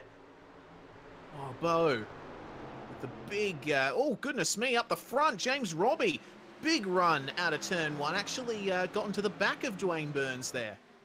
Yeah, that was very, very close. And he actually got a very good run. He's looking very strong at the moment. So James Robbie possibly in with a chance of taking over the race lead at this stage. Yeah. Oh, hang on a minute. Joseph Cardamone with fresh tyres. He's looking very racy. So, yeah, Joseph Cardamone has changed tyres. That's pretty big. Oh, we got a car spun. Car spun in the background, and the yellow flag is out. That's Daniel Stevens rolling backwards in the middle of the track out of turn one. So there we go. That was a very short green flag run.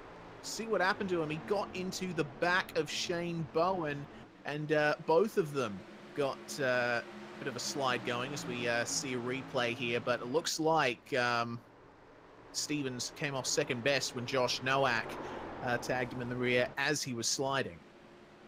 Yeah, and that was all started because Sheridan checked up a little bit too much, and that caused the field to bunch up, unfortunately. So, unfortunately, that's happened, and we're back under caution for the third time, I believe. Yes, indeed. Third caution in this race, but I'll tell you what, looking at the very brief green flag run that we did have, James Robbie is looking very racy right now. Yeah, absolutely. He's got very, very good pace, so expect him to do very well in this race. He's actually quite strong on old tyres, even though he's got guys that are on new tyres behind him, so it's going to be very, very interesting to see how he actually goes and whenabouts he pits. Yeah, exactly right. This Bo Albert we see is in the pits here. So what will he do? Will he take tyres as well? Will he follow what Cardamone did? He will. He's taken tyres.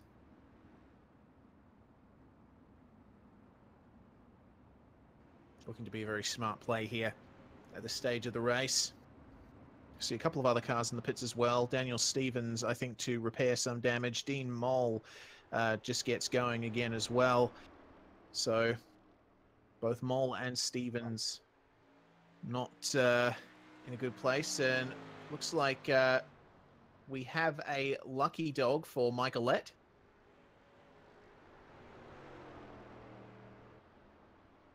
So we'll be able to go back around to the end of the line.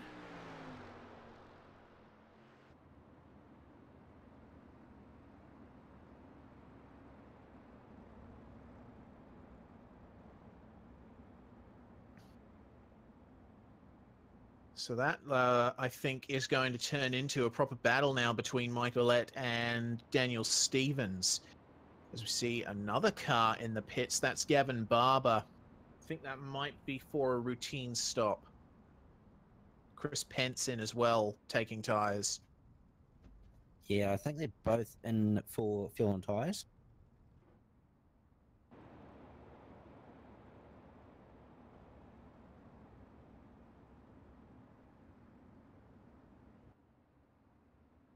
Right, so plenty of shuffling going on in this field right now. Let's have a look at everyone behind Dwayne Burns, see where they're at now. So Cardamone, who started in first place, is now in third, but he has the fresh tyre advantage. Remember, Burns has not pitted at all yet, so he's running a bit lighter on fuel, and his tyres will be a little bit more worn slash overheated as the field now forms once again into their two lines. But look out for Cardamone off the start. With his fresh tyres, I'm sure he's got a chance at taking the lead. James Robbie as well.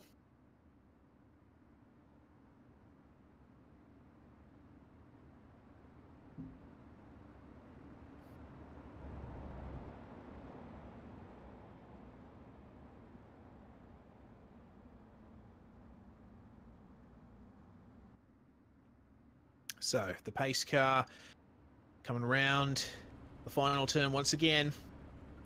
Caution number 3 done and dusted, and we'll be back racing again as they come around to start lap 65. Dwayne Burns will be leading them away in car number 19 at Phoenix. And he's decided to go early, get as much of a run as he possibly can. With the very low down revs at that Silver Crown in second gear. But have a look at James Robbie already looking very aggressive on corner entry, and out on the exit he's going to have the run here on the inside. He's going to try and go up the inside for the last turn. Dwayne Burns with not as fresh tyres, will he be able to hold it? Joseph Cardamone really making a move here, or attempting to anyway, on James Robbie. So now we've got a proper 3-way battle for the lead, 4-way battle. Alexander Sheridan is creeping up behind these guys now. Yeah, Cardamone's on fresh tyres, so he's going to have a massive pace advantage compared to the two in front of him, especially when the tyres come up to temps. So Robbie and Burns are going to have to be very, very aware of this and make sure they try and hold on for as long as they can before Cardamone's tyres drop off. That's exactly right, but Cardamone is looking very comfortable in that car right now. He's able to keep that line nice and low and still be able to get a big amount of pace out of that number 18 car. Have a look at the run he's now got on Robbie. They're almost making contact through the dog leg, but they're both standing their ground very nicely, and Cardamone is going to try and go through here into second. It looks like he'll be able to get it done. Yes, indeed. I just saw Robbie have a little bit of a wiggle there on the exit of the final corner as well, so the older tyres have got another caution. Another one? What happened this time? Oh, something on the front straight. Oh, Corbin. Oh, looks like there might have been a few involved in that one. Pile up that actually was. Huge. Oh. Okay. Adam McLeod, Daniel Stevens, and Scott Corbin. So it looks to me like Corbin was just he was going side by side with Bo Albert through the last turn, and just came down a little bit too far on Albert, it seems, and just got into a slide, and then made heavy contact. That's a very bad incident. Multiple cars involved.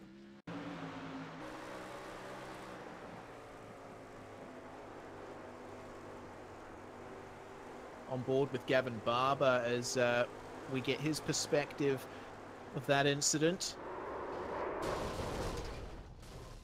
So coming through the final turn, you see ahead of him the track erupts with cars flying everywhere,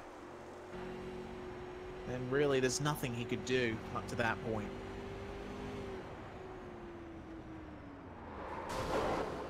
So that's multiple cars in the pits now with very heavy damage.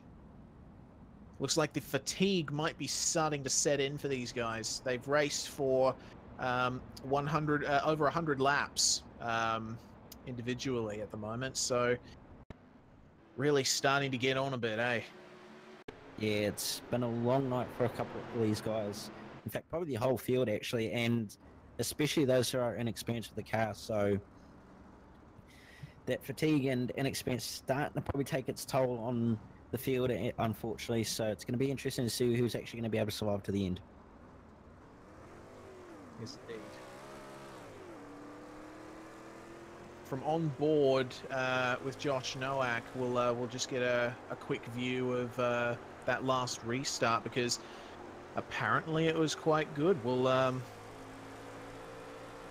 Apparently he's boasting about it in his team chat, so goodness me, hitting the wall out of the dog leg and still getting a move done through the last turn. That's pretty good, actually. As we go back live, getting ready. Now the only car to have not pitted in this race is Alexander Sheridan. So he's currently in second now behind Joseph Cardamone. So all the drivers up behind him will have quite a bit of work to do.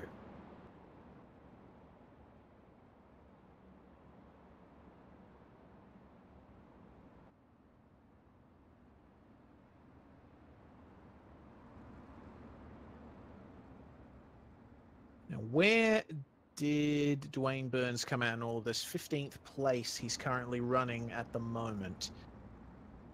Just behind James Robbie, actually. So that turns out that Robbie has indeed jumped Dwayne Burns, which is pretty impressive. Robbie had an 8-second quicker pit stop, so he must have short-filled.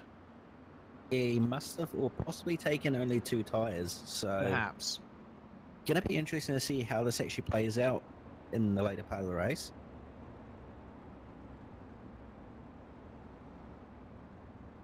Yes, indeed. Well, they're formed back up again, have the field.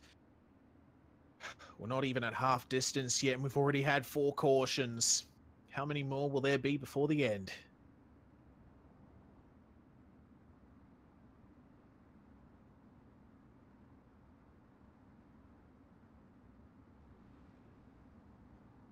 So the pace car, once again, coming through the final turn. And we'll get ready to go. This time, Cardamone will be back where he was right at the start, controlling the field from the lead. Looks like he... did he clutch it a little bit coming off that start there? He's gotten a good jump. Yeah, he's got a very good jump once again. He's been very good on those restarts, actually, so he's done the right thing at getting a nice, good, clean start. Yeah, and how about the gap that he's got already? Sheridan, it looks like, is holding up everybody else. Herzog, meanwhile, getting a move done around the outside here on Josh Nowak. So he's now up into 4th place. Now he's got to try and make his way past Alexander Sheridan. Wondering how much of short work it will be. Very aggressive into the turn behind them is Jake Fox. Actually running quite low, below the line.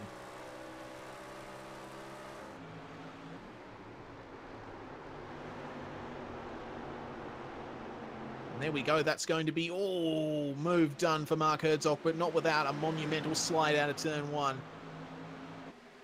Alexander Sheridan promptly gets on the brakes, and Herzog now has clean air.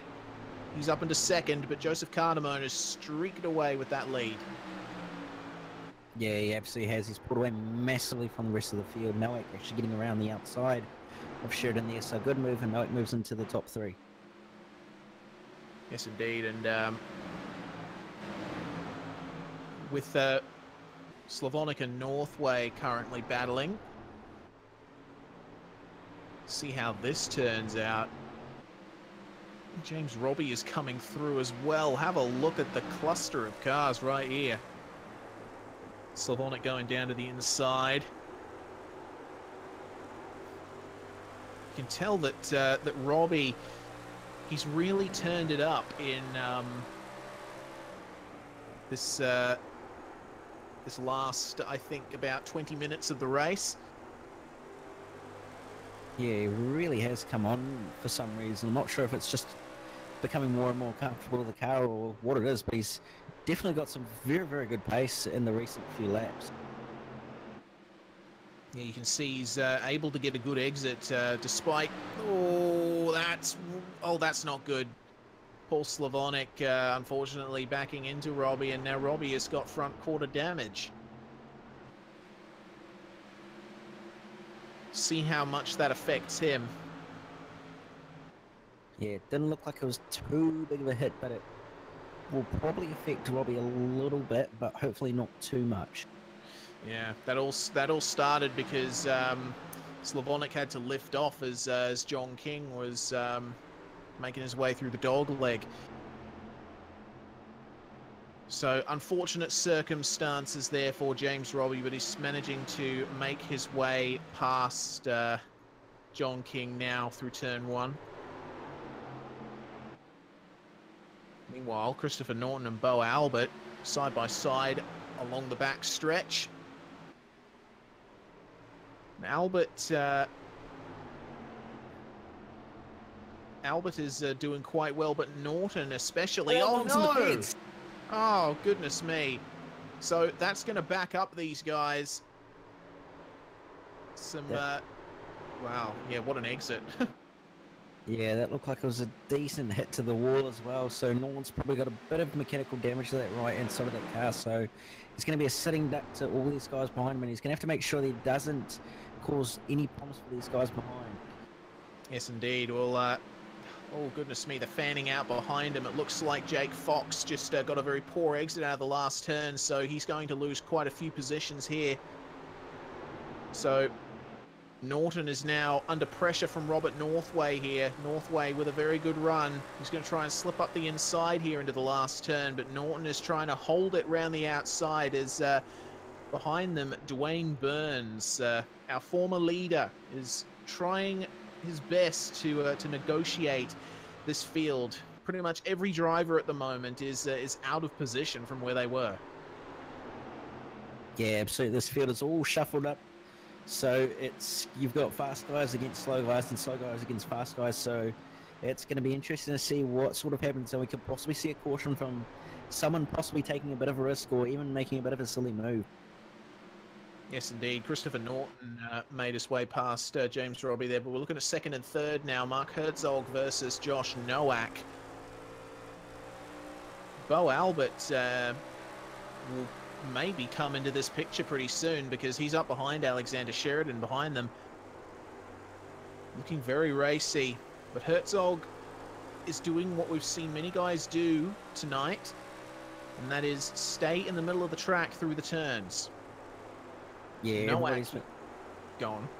Yeah, everybody's been moving up the track just a little bit more as the race has gone on, just purely from that extra rubber and extra heat at the bottom of the racetrack. So you'll start to see guys probably start to move up even further as the race goes on in the later part. Yeah, for sure. Just observing how Josh Nowak drives in response to Herzog here. You can see he's trying to get a little bit of draft along the straights, but when it comes to the mid-corner, he goes right down to the inside and takes that wide arc out. Seems like Herzog is just able to make better use of the... Oh no, there's another car off. Gavin Barber stopped in the dogleg. Oh yeah, that's not optimal. Big damage to the front actually. His front bumper is missing. So, wait, he just come out of the pits. Yeah, he had it actually. So there was something that happened to him before. I think he may have been caught up in that big pile up on the front straight, and he's just got the damage prepared. So he's back out on track and just trying to get out of the way there. Yes, of course. His last lap time is noted as a 9-minute 43.813, which is certainly not what you want to see on your timesheet. No, not on an oval or a road course. So he's definitely got the damage repaired and he's back out there trying to get points. Unless you're driving rookie cars at the Nürburgring, but unfortunately, that is not where we are. Neither car nor track. Mark Herzog and Josh Nowak continuing to battle, and this looks like Albert's managed to make his way past Sheridan as well. So if Herzog and Nowak slow each other up here... Oh, have a look at Nowak. He's going for that wide entry. Oh, big oversteer from Mark Herzog. This is going to open the door for Nowak, and Nowak's going to look up the inside. Yeah, but Herzog is experienced running this high line. You can see physically the gap getting larger here. Nowak comes back a little bit on corner exit, but Herzog has the position still. That right there is what we're talking about with the racing line, but Nowak is looking incredibly racy into turn one. He's so aggressive.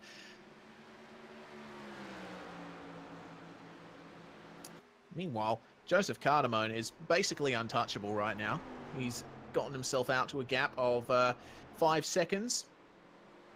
Yeah, he's absolutely streaked away from the field, just untouchable at this stage. So it's probably going to be his to lose at this stage. But the battle for second between Noak and Herzog is all on Noak trying to find a way by, but he just can't get it done. Yeah, certainly.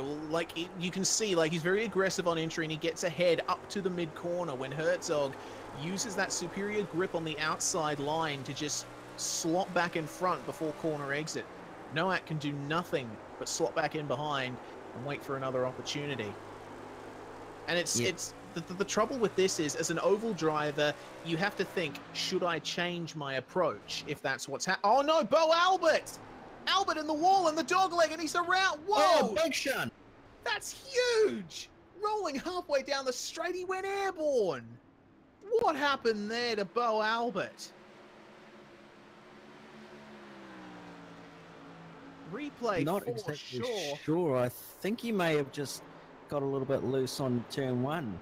Oh, he got into the wall and wasn't able to get out of it. Yeah, he just got slightly loose as well, and that just caused him to get into the wall. That was a massive shunt. Goodness me. And the problem is with some of these walls, once you give them a slight touch, they can suck you right back in. That's exactly what happened to Albert, just riding up the wall through the dogleg, and wow. He is What a still shame. going though, so he's trying to get some laps in to make sure that he can score some points.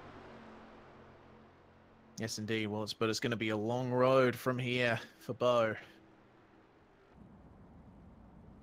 As Alexander Sheridan takes this opportunity to finally make his first pit stop of the race.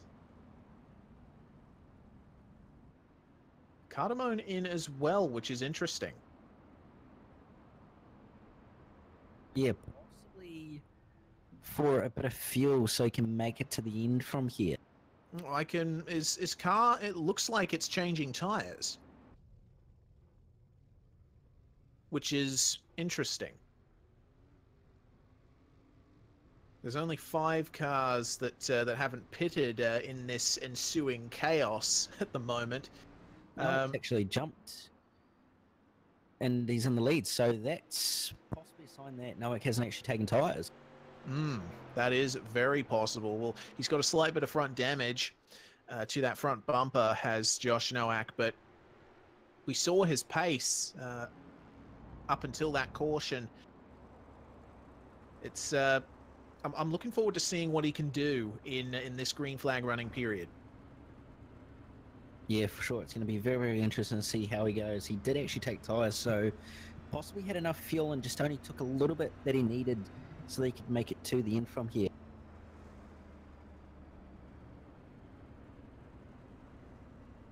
As we see Cardamone's going rather slow. Unsure what's going on there, but he's fallen down to position 18 as a result of that pit stop. He's just making his way up to the back of the field now. He might be saving a bit of fuel. Yeah, I think that's what he's doing by the sounds of it, because the engine's RPM is actually dropping very low and then it's suddenly creeping back up. So possibly clutching to try and save a bit of fuel so he makes it to the end from here. Will be a very good strategy call from Joseph Cardamone if he manages to make that work.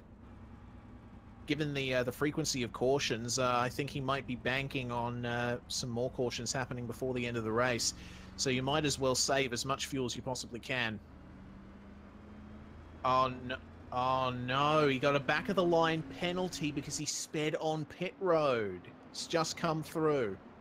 That is a real shame. Ah, that is... How would you be? He was doing very well, leading by, well, not a literal mile, but doing a very good job anyway. So as the fuel forms back up, he's going to find himself way down from where he should be.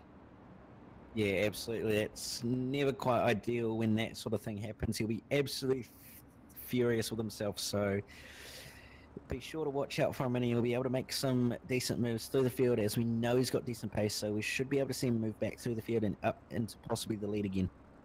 Yes, indeed. Well, in the lead right now is Mark Herzog, and he will be controlling the field as they go green once again. Herzog getting a good jump there. Looks like James Robbie is going to be staying with him. Oh, big slide from Dean Mole, and he's off. He's managed to keep it straight, though. Good job from Dean Mole to not lose control of that thing, but he is going to fall back massively out of that. Yeah, that was a massive oversteer moment. Lucky not to actually have it overcorrect and experiment to the wall, as that would have caused a huge pile up into turn 1. So great driving and great car control from him there. Yeah, certainly. We've got some big moves going on. Robert Northway making his move on Shane Bowen, who has got Paul Slavonic, Jake Fox, and Oliver Searles all backed up behind him.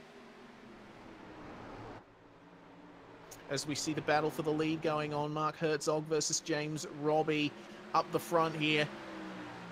Herzog doing a very good job, but look who is back up there now. Dwayne Burns in car number 19. You see him in 3rd place there.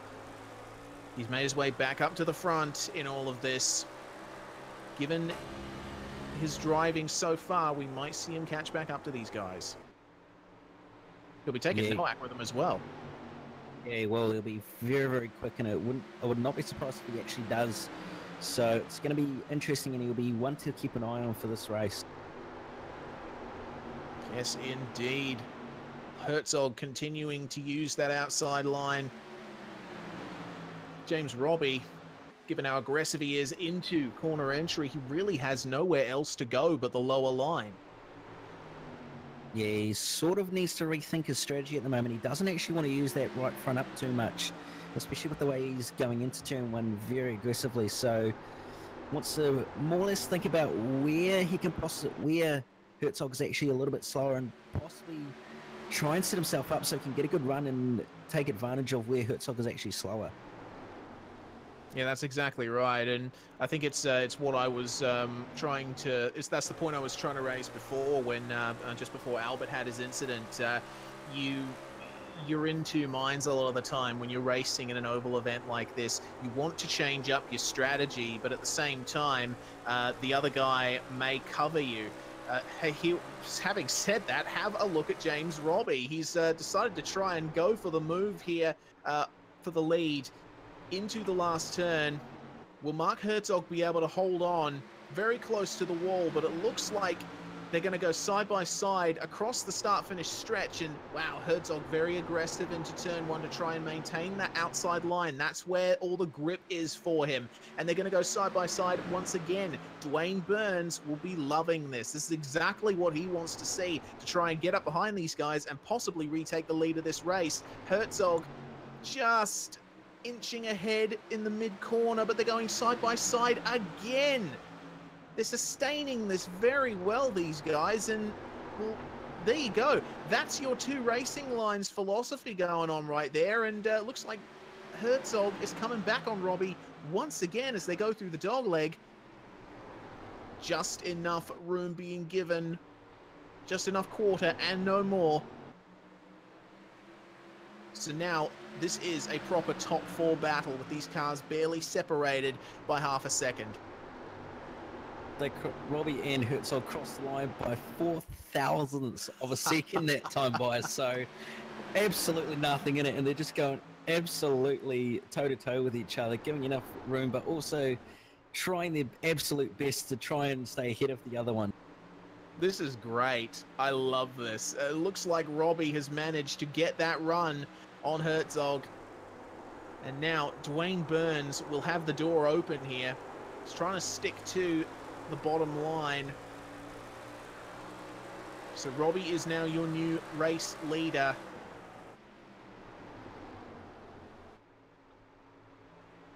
And Dwayne Burns will now be searching for an opportunity to try and get up alongside Mark Herzog. We saw that, I think these last few laps have demonstrated that Dwayne really has good control of this car, because he knows that he can put that thing almost anywhere and still get the same amount of pace out of it. We saw him actually experimenting with the low line over the last couple of laps and making it work. Yeah, Burns is doing a very, very good job of understanding the car and what its limits of what it can and can't do are. So he's doing a very, very good job of making sure that car is in the position that he wants it to, and he's got a very good grip with it. Yes, indeed. Meanwhile, Jake Fox and Shane Bowen. Looks like Fox did not get the optimal exit off turn 1, and Paul Slavonic is going to try and make his way around. Looks like he's not quite able to hook it up on corner exit. Yes, he is. So he makes his way past Mr. Fox. And, oh, we got a car in the wall on pit straight. That was Adam McLeod. He looks like he just had a bit of an oversteer moment coming out of the final turn and just whacked the pit wall. Yeah, he got quite loose there. Almost held on to it, but didn't quite hold on to it enough in time. So he just ended up giving the wall a little bit of a slap, but he's kept it going for the most part. Just getting a Cut Price Racing Kart and Sim Parts replay of that incident. As we go back live, looks to me like the battle for the top 5. Yeah, it's a battle for the top 5 now, as Robert Northway has found himself right up behind these guys. It seems like, oh no, just in time, eh?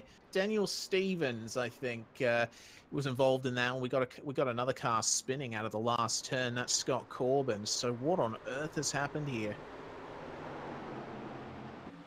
3 wide to the final corner. That doesn't quite work. Oh yeah, certainly not. That's not really what you want to see. Oh, Cardamone was involved. Oh no. Dean Mole. Oh, that is...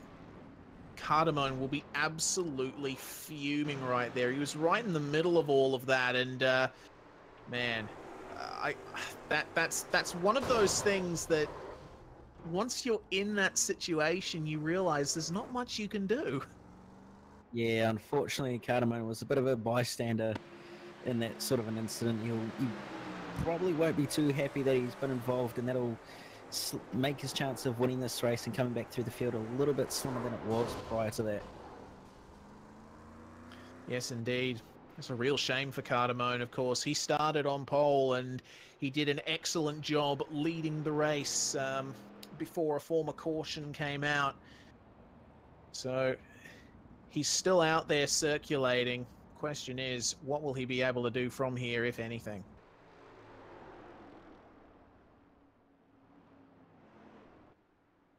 So in the midst of all of that, looks like Dwayne Burns and Mark Herzog have gone into the pits under this caution.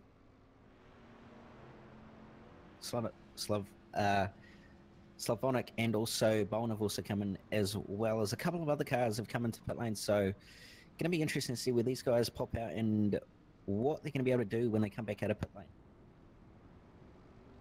Looks like Herzog has jumped Dwayne Burns here, so that's pretty significant.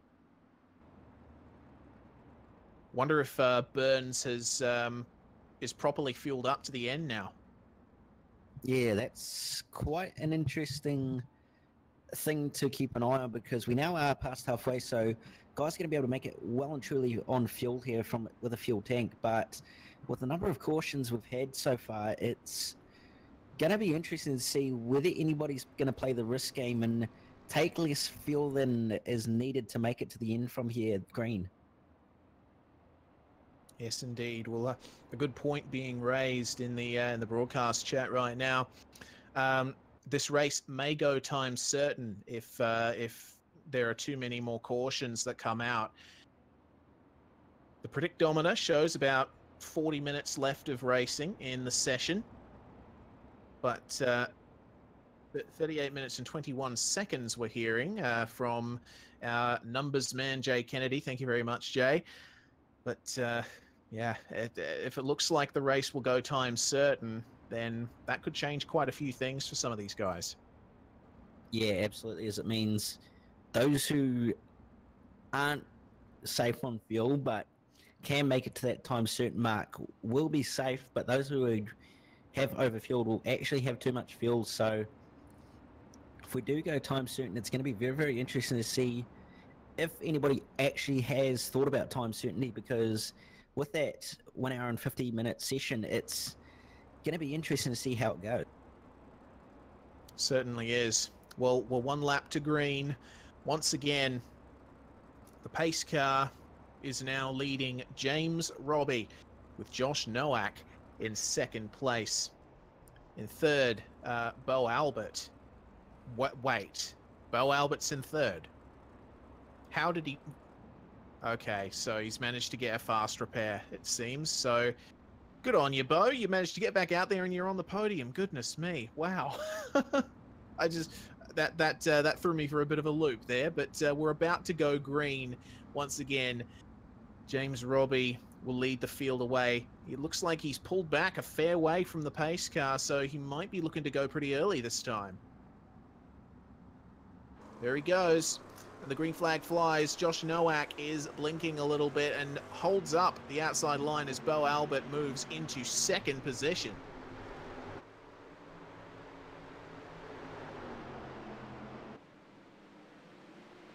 Down the back straight they go once again for the 116th time. Mark Herzog and Dwayne Burns are right in the middle of the battle zone.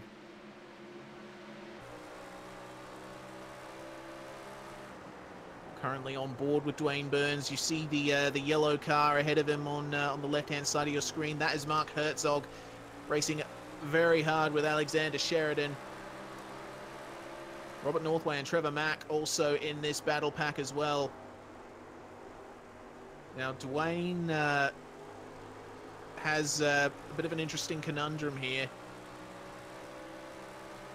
It would be good to be aggressive, but he still needs to get used to the way his car handles after pitting under caution. He's also got to remember that in order to get to the finish, you can't be too aggressive. Yeah, that's right. You've got to make sure that you do make calculated decisions and don't be too aggressive, as we saw Cardamone do when he tried to go 3 wide earlier on and ended up, unfortunately, being involved in that incident. Yes, indeed. Well, coming out of turn 1, it looks like he's coming up on Trevor Mack. As the battle for the lead is continuing to rage on here. Bo Albert is catching up to the back of James Robbie and... Oh, huge moment on the front straight. Oh, my goodness. The pace car out once again. Huge, huge incident there. Oh, Herzog caught the wall and then Sheridan was involved and that was just a huge chain reaction. Goodness me. And you know what? Looks like Dwayne Burns was very lucky to get through that unscathed. Yeah, I don't know how he actually managed to get through that in one piece, but he was very lucky. Wow, I'll tell you what, that is a real shame for Herzog. Is he would have stood a very good chance of winning this race if he had kept that form going. Unfortunately, he was bitten by the old riding up on the wall incident.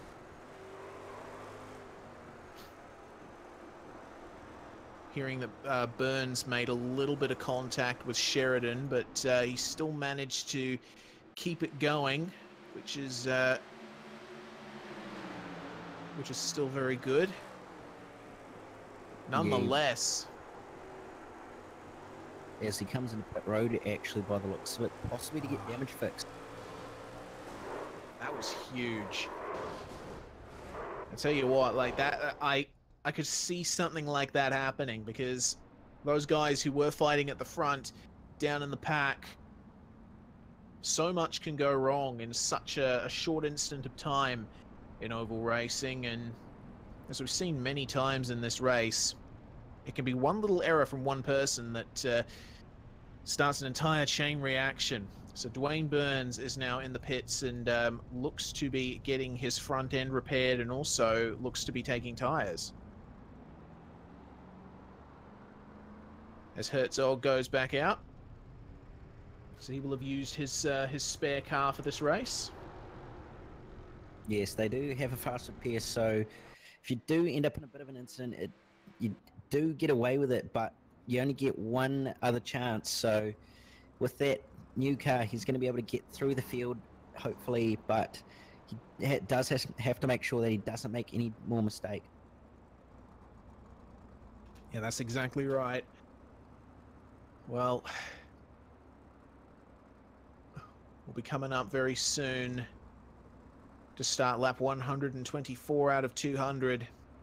This has been a very long race. We've gone on for over an hour and 10 minutes now. The fatigue will really be starting to set in for the drivers out on track. I'm sure we're starting to feel tired, Cam, but I can't imagine how it feels in those virtual cockpits right now. Yeah, these guys will definitely be starting to feel a bit of fatigue with how much they've been driving and for how long they've been going as well. It's been quite a long race, and mentally and physically long race as well, with how hard these cars have been to drive.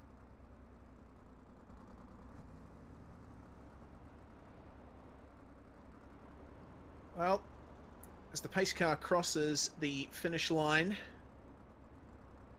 the lights have gone off. We'll be getting ready to go racing in just under a minute's time once again. So what I find interesting about this restart is you saw the amount of pace that Bo Albert had off the restart, but he was on the inside line.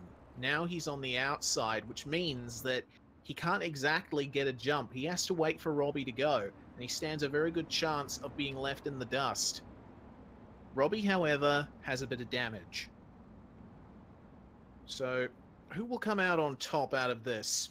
And how long will it be until the next caution? We will find out right now as they round the last turn for the 124th time in this race.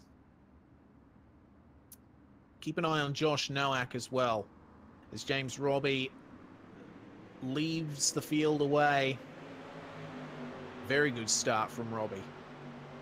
Yeah, absolutely. Very, very good start from Robbie, and also not too bad of a jump from Bo Albert as well to get away from that second row. So those two have pulled away from the field, and you've got the rest of those Silver Crowns all trying to chase down those two. Yeah, that's exactly right. Now, Jake Fox looking racy behind Josh Nowak. Interesting to see what he can do. Looks like the Kinetic Racing team has gotten quite a few cars up into these top positions as Nowak actually lets Fox go. Seems like he got slowed up a bit through the middle of turn one. Unsure what's going on with Nowak. He's actually in the wall. What's going on with Josh Nowak? Oh, okay. That's worrying. Looks like he just went in probably a little bit too quick and just got into the marbles, unfortunately. Oh, goodness me. There we go. There we go. Josh Nowak in the middle of a slide. And the yellow flag is out, but miraculously, Nowak manages to take nobody with him. Yeah, he was very, very lucky not to get hit by anyone there. So that's unfortunately how hard these cars are to drive. So starting to definitely see fatigue and that sort of stuff starting to take over. Yes, indeed. Bradley Matheson had to really slow up when Nowak slid on the entry to turn one, and that very nearly caused the second death of Herzog. My goodness. What on earth was going on with Josh Nowak there? It just seemed like he actually got some contact from Matheson, it seems, and that probably didn't help what was already happening to him. So it started in the last turn on the lap before. He just seemed to drift high and into the wall. As James Robbie pits and Bo Albert stays out and assumes the lead of the race. So what could have gone wrong with Josh Nowak there, Cam? Not exactly sure. He possibly could have been affected from hitting that wall earlier on, just before he spun, and that could have possibly been either damage or he could have been possibly a little bit phased from hitting the wall. I'm not exactly sure, but yeah, it's a little bit unfortunate that that's kind of happened, as he was doing quite well up to that point. He certainly was. Well, Alexander Sheridan, I think, has gotten the lucky dog because he's just come around the rest of the field. He's still one lap down, so this will be able to get him a little bit of an advantage here. Sheridan, who was running as high as 5th at one stage.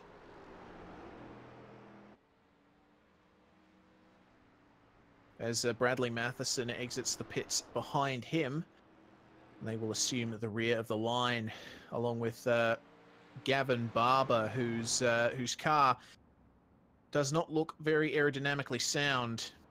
Barber actually going into the pits, I think. Oh, no. He's still going. 22 laps down on the rest of the field.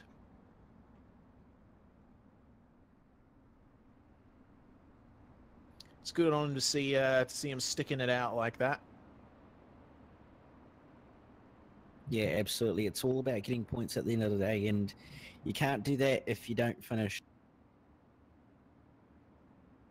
Yeah, for sure. Josh Nowak in the pits now, and looks like he might have gotten a fast repair.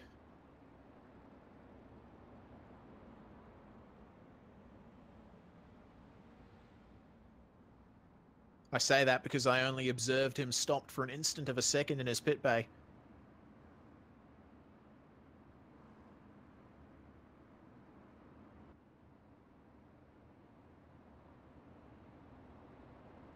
Well, seems that Bo Albert tried to do a pace car cosplay for a second there, as the lights are now out on the pace car, and we're going to get ready to go racing once again. So now it's up to Albert to lead the field away, and this will be a very good position for him because we've noticed that he's been very good on starts. So now with him leading the field away, I would fully expect him to capitalize on this to the maximum amount. Yeah, absolutely. He's been very, very strong on starts tonight, so expect him to try and get as good of a jump as he possibly can. Probably he'll go as early as he possibly can, in fact, just so he can get as good of a start. Yep, that's exactly right. Well, Albert hanging back a little from the pace car. Get ready to go green again. And Albert is away to start lap 132 in the Copper World Classic, presented by Lion Tamer Beard Care. Oh, and oh no, Mold's around again. It looks like another car's been taken with him. That's Chris Pence. Yeah, it looks like he just got a bit of assistance there from behind, and he's unfortunately had nowhere to go. Yeah, that's it. It looks to me as though off the start, who was that? It was Trevor Mack, just going into turn one a tiny bit off pace, and then it seems that Mole was just sandwiched between him and Pence. Really not much more he could do there. Dean Mole, though, how would you be? He's driven so well, and to have all of this happen to him, it's just a monumental run of bad luck. Yeah, it is. Unfortunately, he's had some decent pace tonight, and unfortunately, the race just hasn't quite gone the way he wants it to.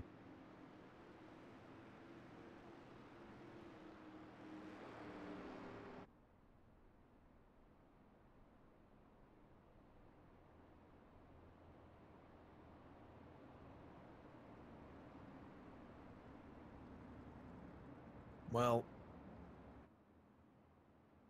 through all of these caution periods, we've seen the field shuffled quite a bit, and we've seen many different leaders of this race, Cam. I'm not quite sure where to look, as we see that Alexander Sheridan is now back on the lead lap.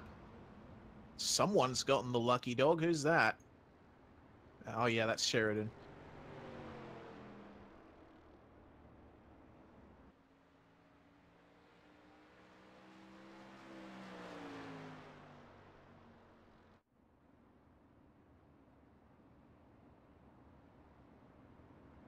I'm seeing that that Jonathan Ben has connected back into the race server is hanging around in front of Bo Albert. That's Shane Bowen. Not too sure what's happening there. If he's being held behind the pace car for some reason, he should be waved by.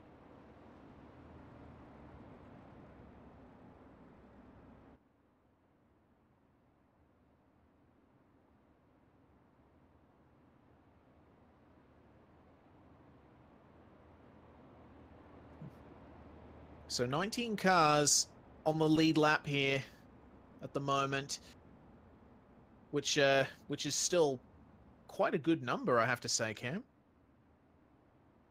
Yeah, we did presume it was actually going to be less cars that would be still going at this stage, but it's definitely impressive to actually see the number of cars that are actually on track and still going at this stage, actually a lot more than we thought it would be. Yeah, I mean, this race has been fairly chaotic with plenty of drivers caught up in incidents, plenty of cautions, but there haven't been that many retirements out of it, which is really good to see. Yeah, absolutely. And the number of guys will be trying to get as much points as possible, even if they are at the back of the field. So it's good to see the number of guys still going, and also the number of guys that are persevering on to try and just get points. Yes, indeed. Well, the pace car's lights are still on, so it looks like it's 2 to green. Don't know why Shane Bowen is still up at the front there.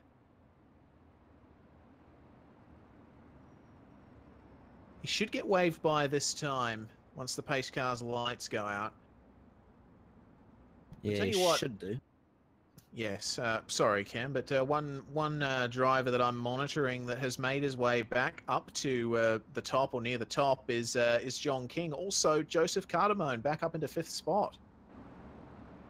Yeah, he's probably used that fast pace, so he's able to have recovered back up to the front of the field. So expect him to get back into the possible race lead as Bowen is once again trying to do his best impersonation of the pace car. As he types in the all teams text chat, "Yay, I've got headlights," in all caps. We're happy for you, Bo. Oh, dear me. Well, I think we're all starting to go stir crazy here, Cam. Yeah, it's been a long night for a lot of us. Certainly. Well, Bo Albert will lead the field away.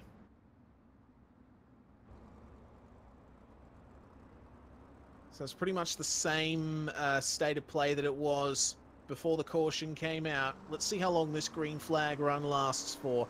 Bo Albert is away, but he hasn't actually gotten a huge gap. So Fox and Northway now battling for second here. Northway, actually, really big moment for Northway on the inside, and John King, you can see there looming in the background, along with Cardamone and Herzog. So these guys have all managed to make their way back up to the front even after their incidents, using that fast repair to their advantage. As Herzog and Cardamone going side by side, and Herzog, once again, he's on the outside, and he's using that very, very well. Yeah, absolutely. He's done a very, very good job of using that high line to his advantage, and it's working very, very well. So could start to see a lot of guys start to move up the racetrack and using that high line that is going to be much cooler and probably a little bit grippier than the blow line.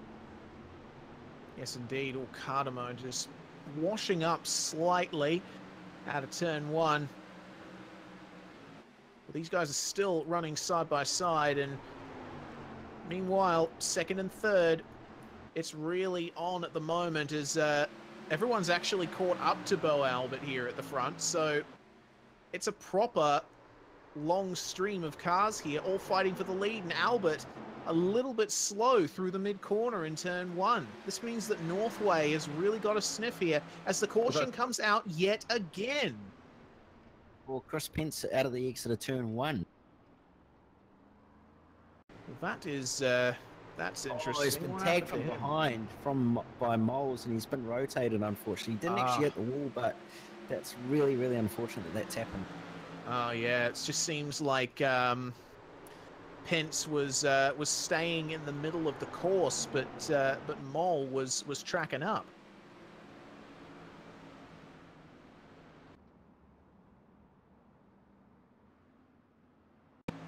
Well, looks like both of them have now had their contact with each other, so on they go once again. Tell you what, these green flag runs are getting shorter and shorter. Yeah, absolutely. And we're actually starting to run at a time we will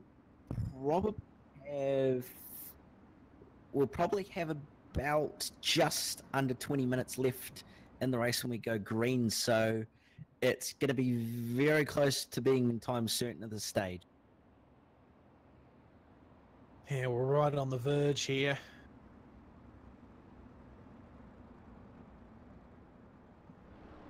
We've got 24 minutes and 45 seconds to go, and our lucky dog for this caution is Scott Corbin.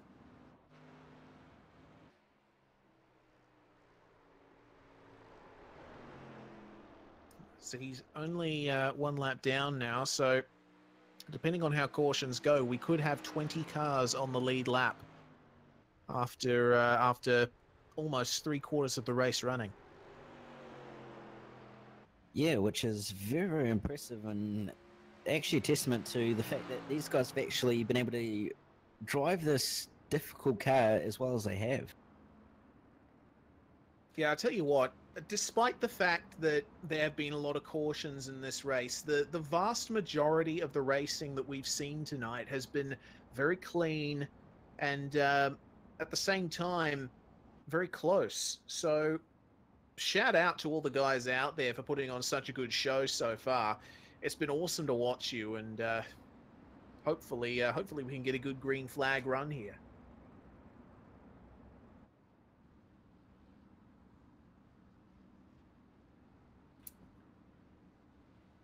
Would be good to finish it under green, Jay says in the background, and I'm inclined to agree.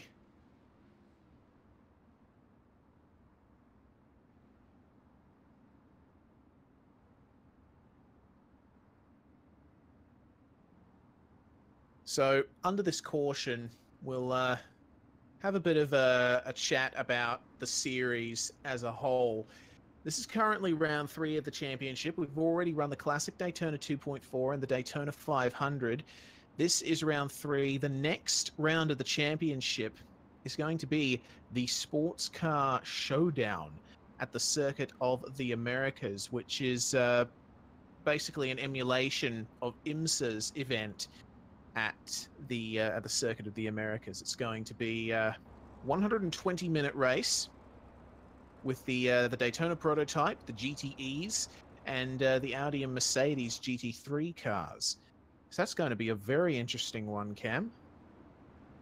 Yeah, well, it will be actually quite good for a lot of these guys to get back on the road courses and back to what they're actually used to. So it's going to be very, very interesting to see how that goes, and should be a good event. Yeah, certainly. I can't wait for it. That race will be on April the 8th, so be sure to stay tuned for that. Catch all of the time slots broadcast on all of the best sim racing streaming channels. The pace car is back in, and we are green once again. Bo Albert is your leader. And so the battle begins anew. Yeah, absolutely. He's got a decent jump there, but it's probably not been as great as you'd probably hoped to have had it. So Northway's still close enough to be in draft range, and he's probably going to take advantage of the extra speed that he's got. Yes, indeed. Have a look at Jake Fox using the apron here to get his car rotated. I don't know how confident he is in the front end of his car. Meanwhile, in the background, Christopher Norton going to make a move here on Joseph Cardamone, or attempt to, at the very least. Mark Herzog, unmovable. still on his outside line as Northway is now right on the back of Albert. Yeah, Northway's been doing quite well in this race so far, and he's right there. He's got Jake Fox just behind him, and he's got another caution. Oh, that is a huge wreck. pile up on the front straight. Oh, that is huge. Many cars involved in that. What happened there? Oh, 3 wide through turn 4 does not work. Dwayne Burns and a number of guys involved. For the second time, Cam, 3 wide into turn 4 does not work. So let's have a look at what happened there. It looks like it started when James Robbie tagged Trevor Mack coming into the final turn, and then Josh Nowak tried to take advantage of that slowing up James Robbie and Dwayne Burns, but Robbie and Burns made contact, and from then on it was just a melee.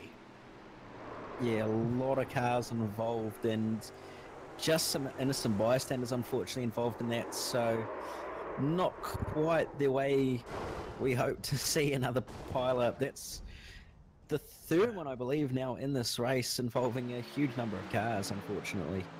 Yeah, this has certainly turned out to be a much more chaos-filled half of the race than the first one, that's for sure.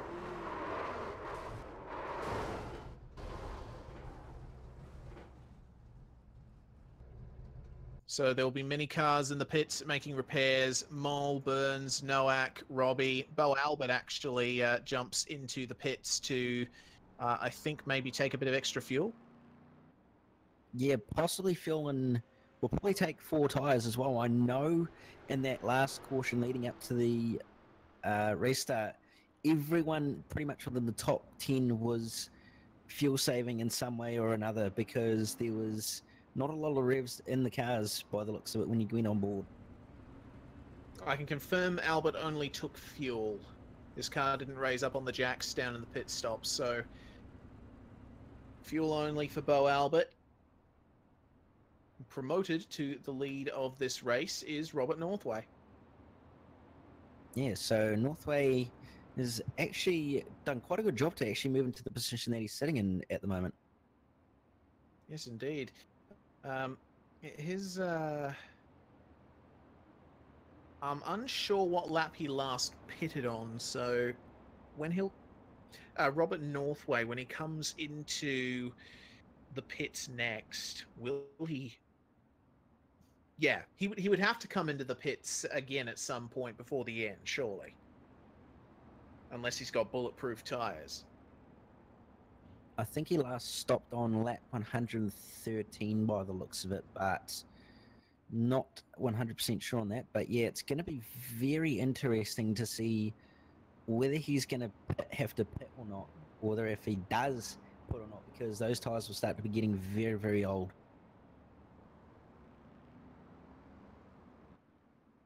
Yeah, and the front end of his car is looking a little worse for wear as well, so as they form up once again to take the green flag, Robert Northway and Jake Fox, who started 23rd and 15th. Wonder if they ever thought that maybe they'd find themselves going 1-2 in this race at the moment. Probably not, especially Northway considering he started in position 23, which to be now leading this race at this stage is a massive achievement. Certainly will be. Well, the start is in Robert Northway's hands as the pace car goes in, and Northway is almost immediately on the gas. So these two guys up the front, impressive stuff, but I'm also looking behind them. Oh, Rick further back in the field at turn 1. Oh, for God's sake. Once again.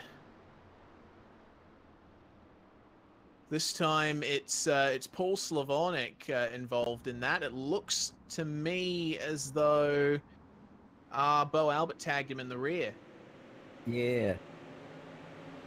Yeah, I think Slavonic just got a little bit too loose and had to back out of it a little bit, and that unfortunately Bo wasn't quite expecting that. Yeah.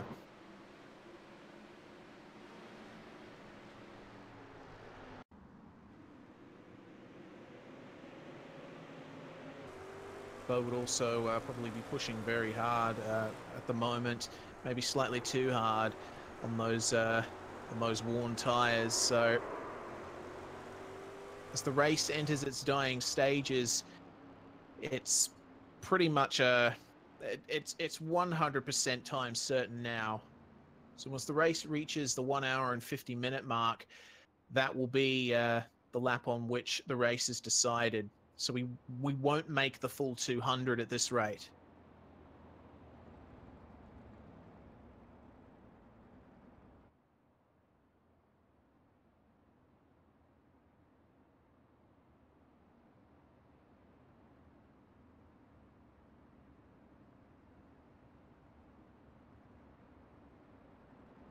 So there are 15 minutes on the clock now. And our lucky dog is once again Scott Corbin, so he will be able to get back onto the lead lap now.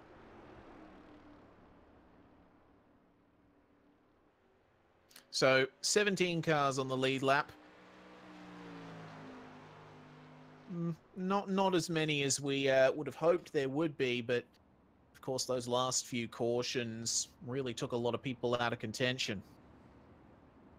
Yeah, unfortunately, a lot of guys have been involved in incidents, whether it be vibing, unfortunately being innocent bystanders or being initial causes. So unfortunately, there's a number of guys that are laps down or no longer racing, unfortunately. But to have the number of guys on the lead lap that we do is still fairly impressive for the fact that a lot of these guys don't actually race this car at all or too often.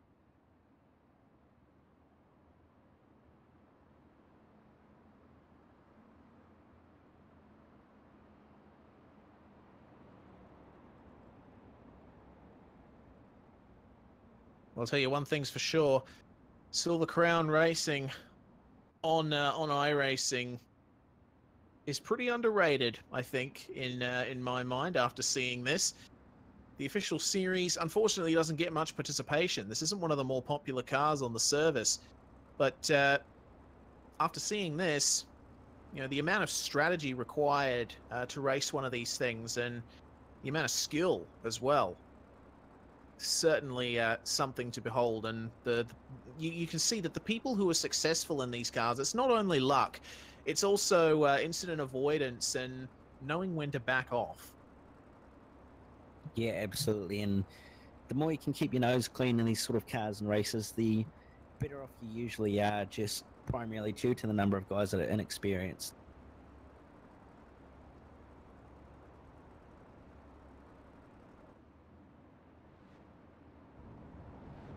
So when we go green, it's 12 minutes on the clock. So they'll be coming around to the final turn for the 156th time. And as with the last couple of restarts, Robert Northway and Jake Fox will be your front row. Keep a lookout for Mark Herzog and John M. King behind them. Those guys have been running at or near the top all race. The green flag flies and Northway is free. Have a look at Herzog already pressuring the inside of Jake Fox. Looks like he's just about getting it done. Yeah, it's looked like he's going to move up the inside. Not quite going to get the move done, or he may possibly actually do it on exit here. They're going to give you side by side of the final corner. Oh, a little bit of noticing moment in King. King just rode up the wall slightly. Doesn't look like he actually got any disadvantage out of it, though, which is really good to see from him. But it looks like Mark Herzog has just worked his way past on the back straight, but no, Fox is going to try and come back at him here through turn 3. But Mark Herzog, for once, he was the car on the inside, but he still managed to get the move done. Yeah, absolutely. Very, very good move there to move into the position. And James Robbie is currently in a battle with Bo Albert. Yes, indeed. They've got Trevor Mack to contend with as well, coming into the final turn. So these guys are all in the top 10, and Albert just slowed up a little through the mid-corner. So he is side by side now with Trevor Mack, and he gets the run. Joseph Cardamom had a bit of a moment there out of the final corner, getting a little bit sideways, but he managed to hold on to it as well. So this is going to be very, very interesting to see what happens. Certainly is. And up the top, Robert Northway has managed to get a lead of just over a second. Oh, no, sorry, just over 7/10. Problem with my timing there, I apologize, but looking very good there from Northway right now. But remember, he still has to pit at least once more over the course of this race. Mark Herzog, meanwhile, involved in this battle with Jake Fox. Fox isn't letting him go, but Herzog, as we've seen all race from him, he's just keeping it nice and tidy in the middle, nice and smooth.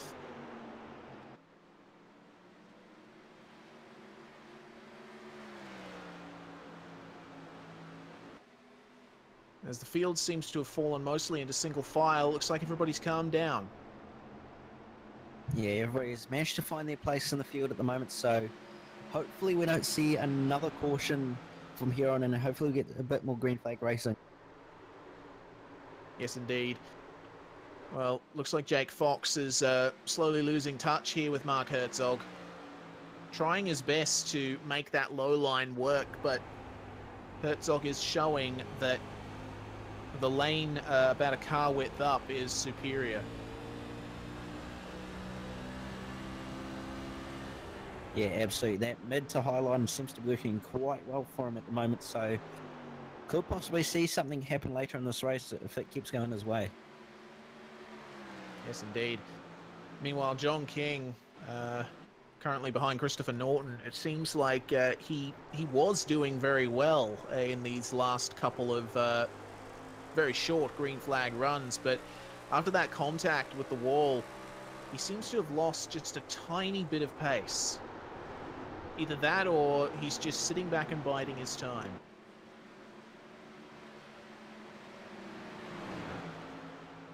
Yeah, not exactly sure what his plan is, but if he is patiently waiting, then he's doing quite a good job at it. So it's going to be very, very interesting to see what sort of plan he has at the end of the race.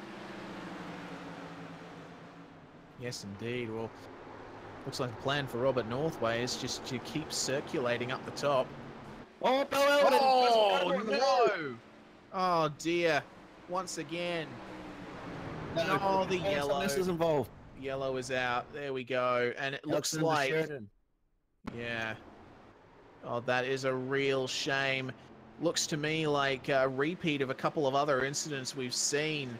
Joseph Cardamom was just staying in the middle, but Bo Albert got on the throttle and started driving up the banking. And that was that.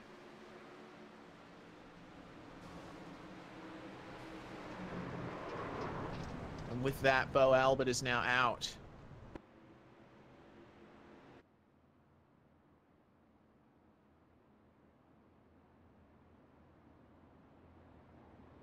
So 7 minutes now on the clock.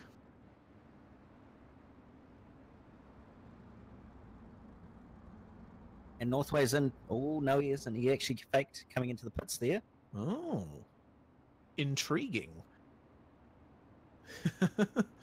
But one person who is going for the pits is Joseph Cardamom.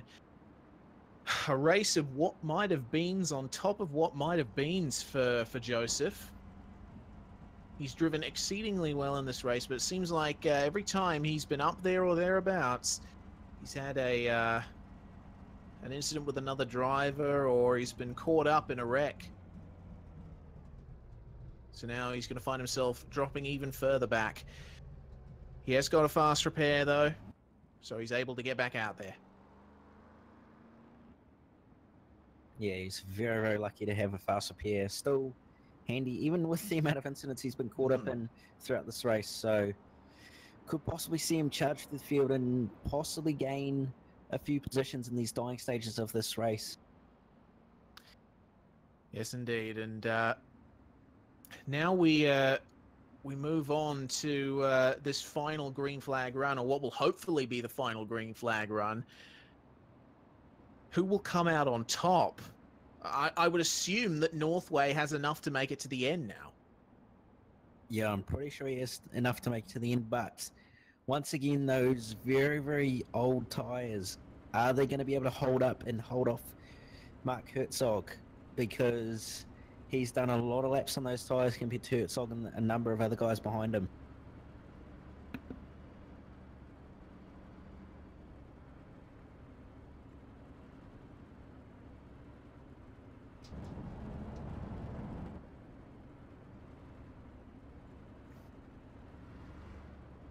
So it's going to be all on here for this top 5. Our second place starter John King is down in 5th. I guess the big question on his mind is how aggressive should he be in this final run?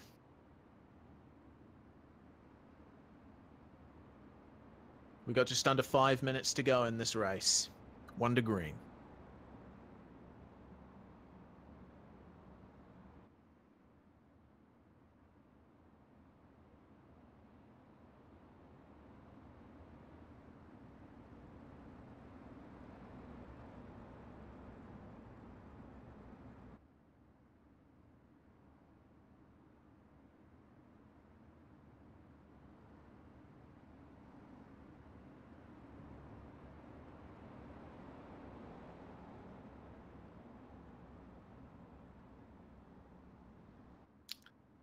So under 4 minutes on the clock now when they go green.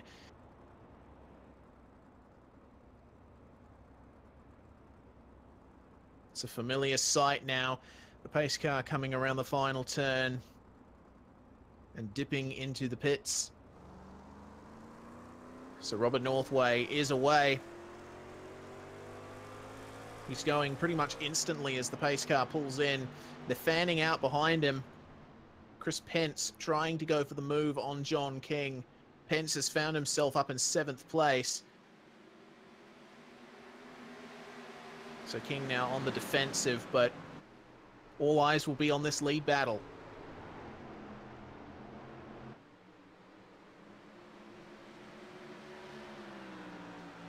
Robert Northway with a slightly battered silver crown. Will soon be attempting to hold off Mark Herzog. Oh, that was a bad run, actually, from Robert Northway out of the first turn. I think this is where the old tyres are going to start to come into play because they haven't got long left in the race, and if Northway can just hang on, you should be able to win this race. Yes, indeed, and have a look at Mark Herzog. He may very well complete the move here. He's gone very high in turn 1 here, but look at the run he's got. Yes, indeed, and just behind them, Christopher Norton trying to pressure Jake Fox, but Mark Herzog versus Robert Northway into the last turn on lap 173, coming up to 174. Another caution. And the move done just in time, so that's big. Yeah, that's race done, and it looks like it's another pile-up, this time in turn 3 with a number of cars, actually quite a big shun, actually. So Nowak, Burns, all involved in that. Oh yeah, that was out of turn 1 and across the back stretch to the dog leg, it seems. Oh yeah, have a look at that. That is really bad. Looks like Cardamone was a ping pong ball. He made contact, side-by-side contact with Matheson, which brought him into contact with Corbin, which bounced him back into Matheson.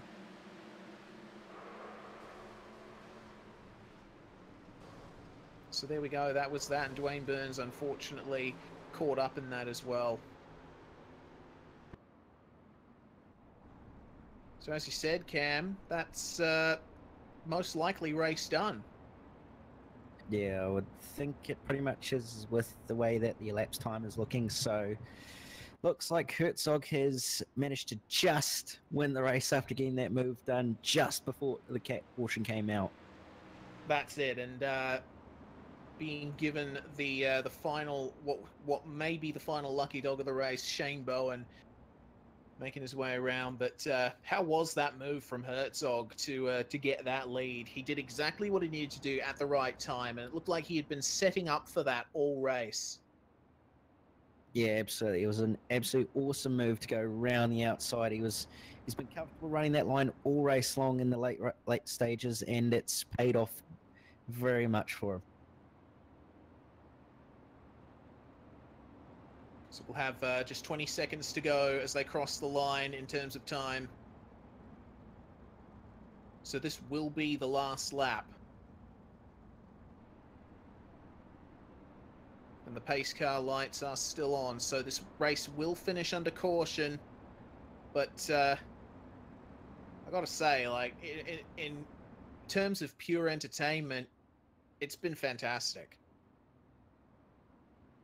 Yeah, it absolutely has. It's actually been a very, very good race despite the number of cautions. It's actually been quite a good race between a lot of guys. You've had battles at the front, in the mid-pack, and at the back. So it's been a really, really entertaining race to watch throughout the field and see some of these guys come from the back to actually be at the front of the field. So it's for the fact that this car is actually not the easiest thing on the surface to drive. A lot of guys have actually done very, very well to finish on the lead lap and finish in the positions that they have.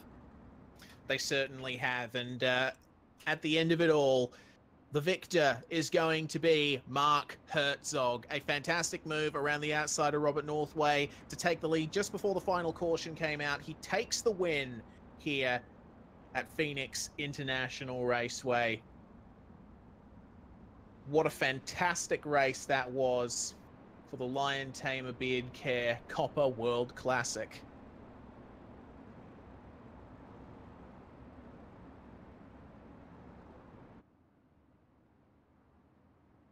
Unfortunate that we had to finish under caution, certainly, but nonetheless, some of the action in that race was superb.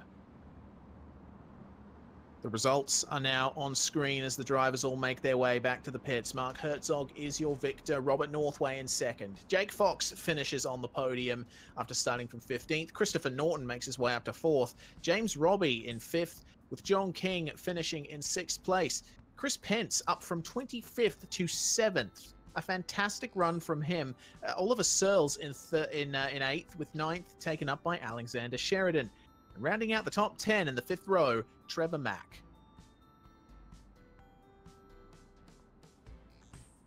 In 11th, we got Paul Slavonik. The timing just went crazy there. Paul Slavonik in 10th place. Trevor Mack in 11th place. Dean Moll in 12th. With Michael Lett in 13th, with Scott Corbin finishing in 14th place. 15th, Bradley Matheson. Joseph Cardamone, after starting in 1st place, finishes in 16th, 3 laps down. Real shame for him. Shame as well for Dwayne Burns. Started in 4th place, led the race for much of the first lot of green flag running. He finishes in 17th.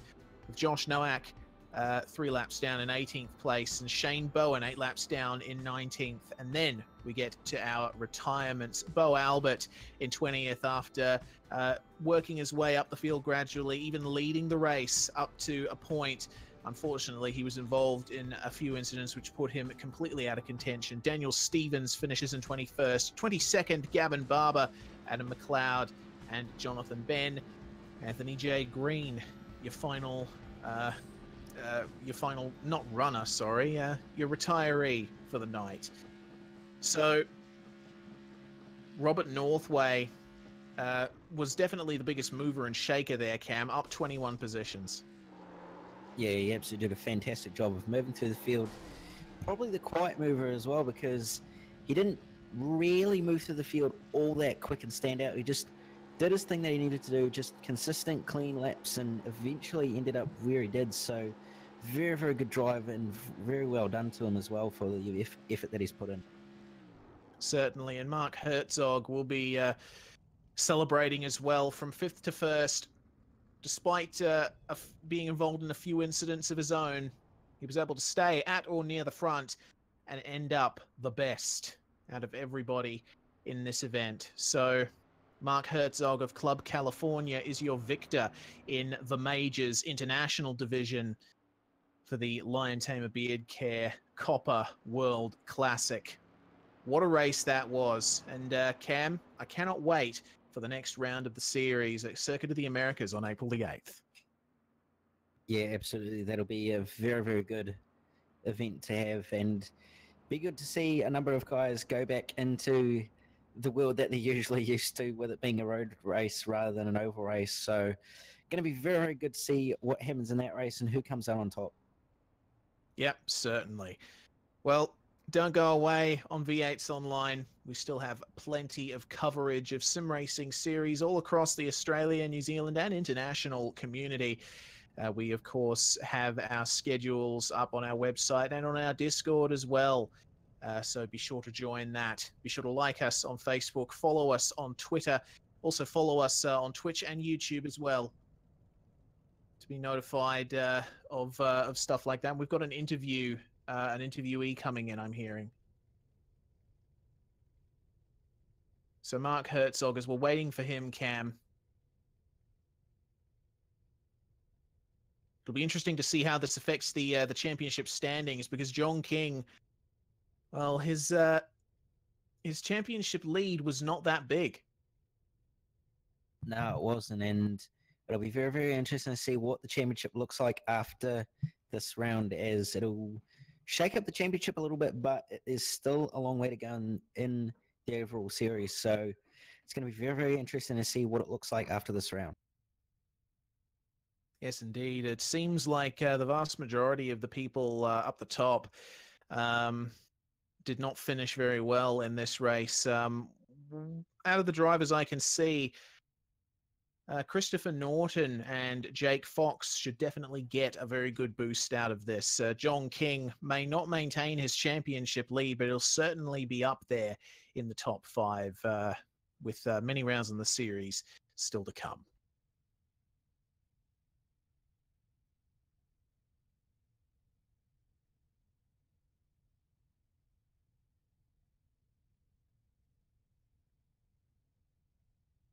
So looking forward in the championship, of course, we've got the sports car showdown for the next round, but we've got a vast variety of races ready to go in this championship, going all across the year.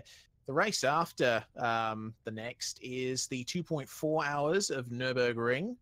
We've got the World 600 at Charlotte Motor Speedway, good old-fashioned stock car racing, and then one of the biggest races of the year, the Majors Indy 500 in the month of May, followed by the classic British Grand Prix, the 2.4 hours of Spa, the Pocono 500 in the Indy cars, and we've also got the Knoxville Nationals and the sprint cars. I know you're a big fan of those, Cam. Yeah, I'm definitely a good fan of the dirt side of stuff. I know I'm one of the quick guys as well, so be interesting to see how I go in that event. I know I'm probably going to do quite well, so it'll be good to get on with that event and actually see how I go, because I know there's actually quite a few Americans who are not too bad, and it'll be interesting to see who comes out of the woodwork. Certainly, and we have our race winner here, Mark Herzog. Welcome and congratulations. That was a pretty chaotic race in the second half. That it was. I mean, I was, after that first 50 laps, I thought maybe we're going to go green the whole way. And then, as they say, those cautions start breeding other cautions. Yeah, certainly. Well, from your perspective, I know that you were involved in a couple of incidents of your own, but somehow you still managed to stay up in the top 5 there or thereabouts, and eventually coming away with the win. I was observing your driving behavior throughout the race, and you were a big fan of that middle line. You ended up using it to your advantage. Yeah, it worked really well for the car, and it was comfortable for me. It was, I could get on the throttle, and I didn't really, the back end wouldn't want to come out, but it would turn, so it was working really good. Excellent stuff from you. And it looks like before this round, you're not showing up in the standings for International Pro. So this is your first race in the series, I presume. So honestly, you probably couldn't get off to a better start with a win. That's true. Yeah, I'm actually a Pacific guy, but I wasn't going to be able to make the race on tomorrow. So I was able to make this one, and a great bunch of guys here in the international. It was fun. Excellent stuff. Well, hopefully you'll be able to keep up this fantastic form in future races. Looking forward to the next round, the sports car showdown at the Circuit of the Americas. There's quite a bit of car choice there. We're not all driving in the same class. What do you think you'll be going for? I'll probably go for whatever is easiest. Probably a GT3. All right, fair enough. Either way, Mark, congratulations once again. And hopefully we talk to you again at some point over the rest of the season. Congratulations on your win. Thank you again, and thanks for putting on the broadcast. And I got to thank Mike for running an awesome series. If anybody's ever on the fence about it, they should just come in, join it, and give it a shot. And I got to thank all my teammates that helped work on this setup at Alliance Racing. Excellent stuff, Mark. We'll catch you later. Thank you. Bye. So that was Mark Herzog there, our race winner here in the Lion Tamer Beard Care Copper World Classic.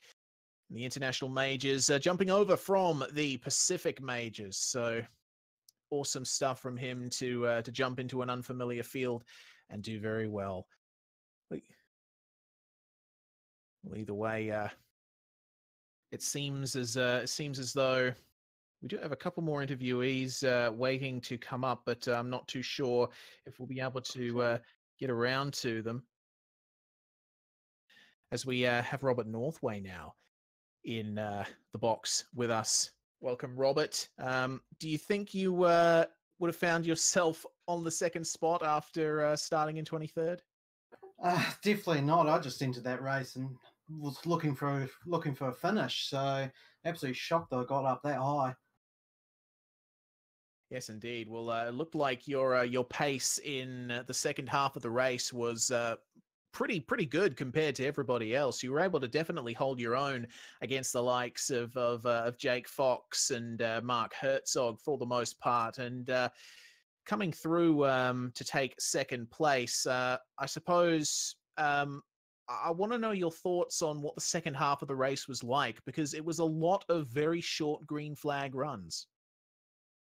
Yeah, it was. I was hoping for longer runs. I've noticed in the first half that I definitely had better long run pace than a lot of people. So I was actually a little bit surprised. Another reason I was surprised I was so far up, because it was, a little bit disappointing. It was such short runs. So you would have preferred for it to go for green longer, I suppose. Yeah, 20, 30, 40 laps, even 50. I would have been quite happy. Yeah, let's. I think it was. It's pretty telling, like how hard these cars are to drive. That the first two heats pretty much went off mostly without a hitch, and then once we got to this race, the fatigue really started setting in for a lot of drivers, and we saw a lot more mistakes being made. Is this your first time driving the Silver Crown? For about 5 years or so, yeah. It's been a while. Goodness me. So yeah, it has been a while out of the seat, but do you think this event will end up increasing participation for the Silver Crown in the long run? Oh, I don't know about other people, but after racing in that race, I'm definitely going to be looking to see when the splits are going live. Excellent stuff. Well, thank you very much for joining us, Robert, and hopefully we'll be able to talk to you again at the next round on April 8th. Cheers. Thank you. That was your second place finisher, Robert Northway. And for our final interview for tonight, we've got Jake Fox in the box. Hello, Jake. Welcome. Finishing in third place after starting 15th. It was quite a chaotic one. I hope you guys can hear me. Yes. Yeah, sure. Well, so yeah, just keep the amount on in front and behind. Yes, indeed. Well, your second half of the race, I think, was largely punctuated by running the low line quite a few times. We saw you even taken to the apron once or twice, I believe. how is your perspective on the low versus high line sort of dichotomy that was forming throughout the race? To break, if you could break a bit later and get beside someone, but it was awfully hard to get beside someone and run on them unless they had a little wiggle or something. Otherwise, it didn't seem to be the same pace. Yeah, we saw quite a few moves in which if you were on the outside, you were definitely there with the advantage. But nonetheless, I'm sure your championship will definitely be taking a good boost with that third place finish and a lot of your competitors finishing by the wayside. Just to get a top 5, I mean, starting 15th because I screwed up my my heat race, but I couldn't grid because my pedals needed resetting, and then it wanted me to calibrate everything, so that really stuffed it up, and I thought, oh shit, it's a nightmare. But no, just the way the cautions worked out, and yeah, just couldn't believe it, really, to be honest.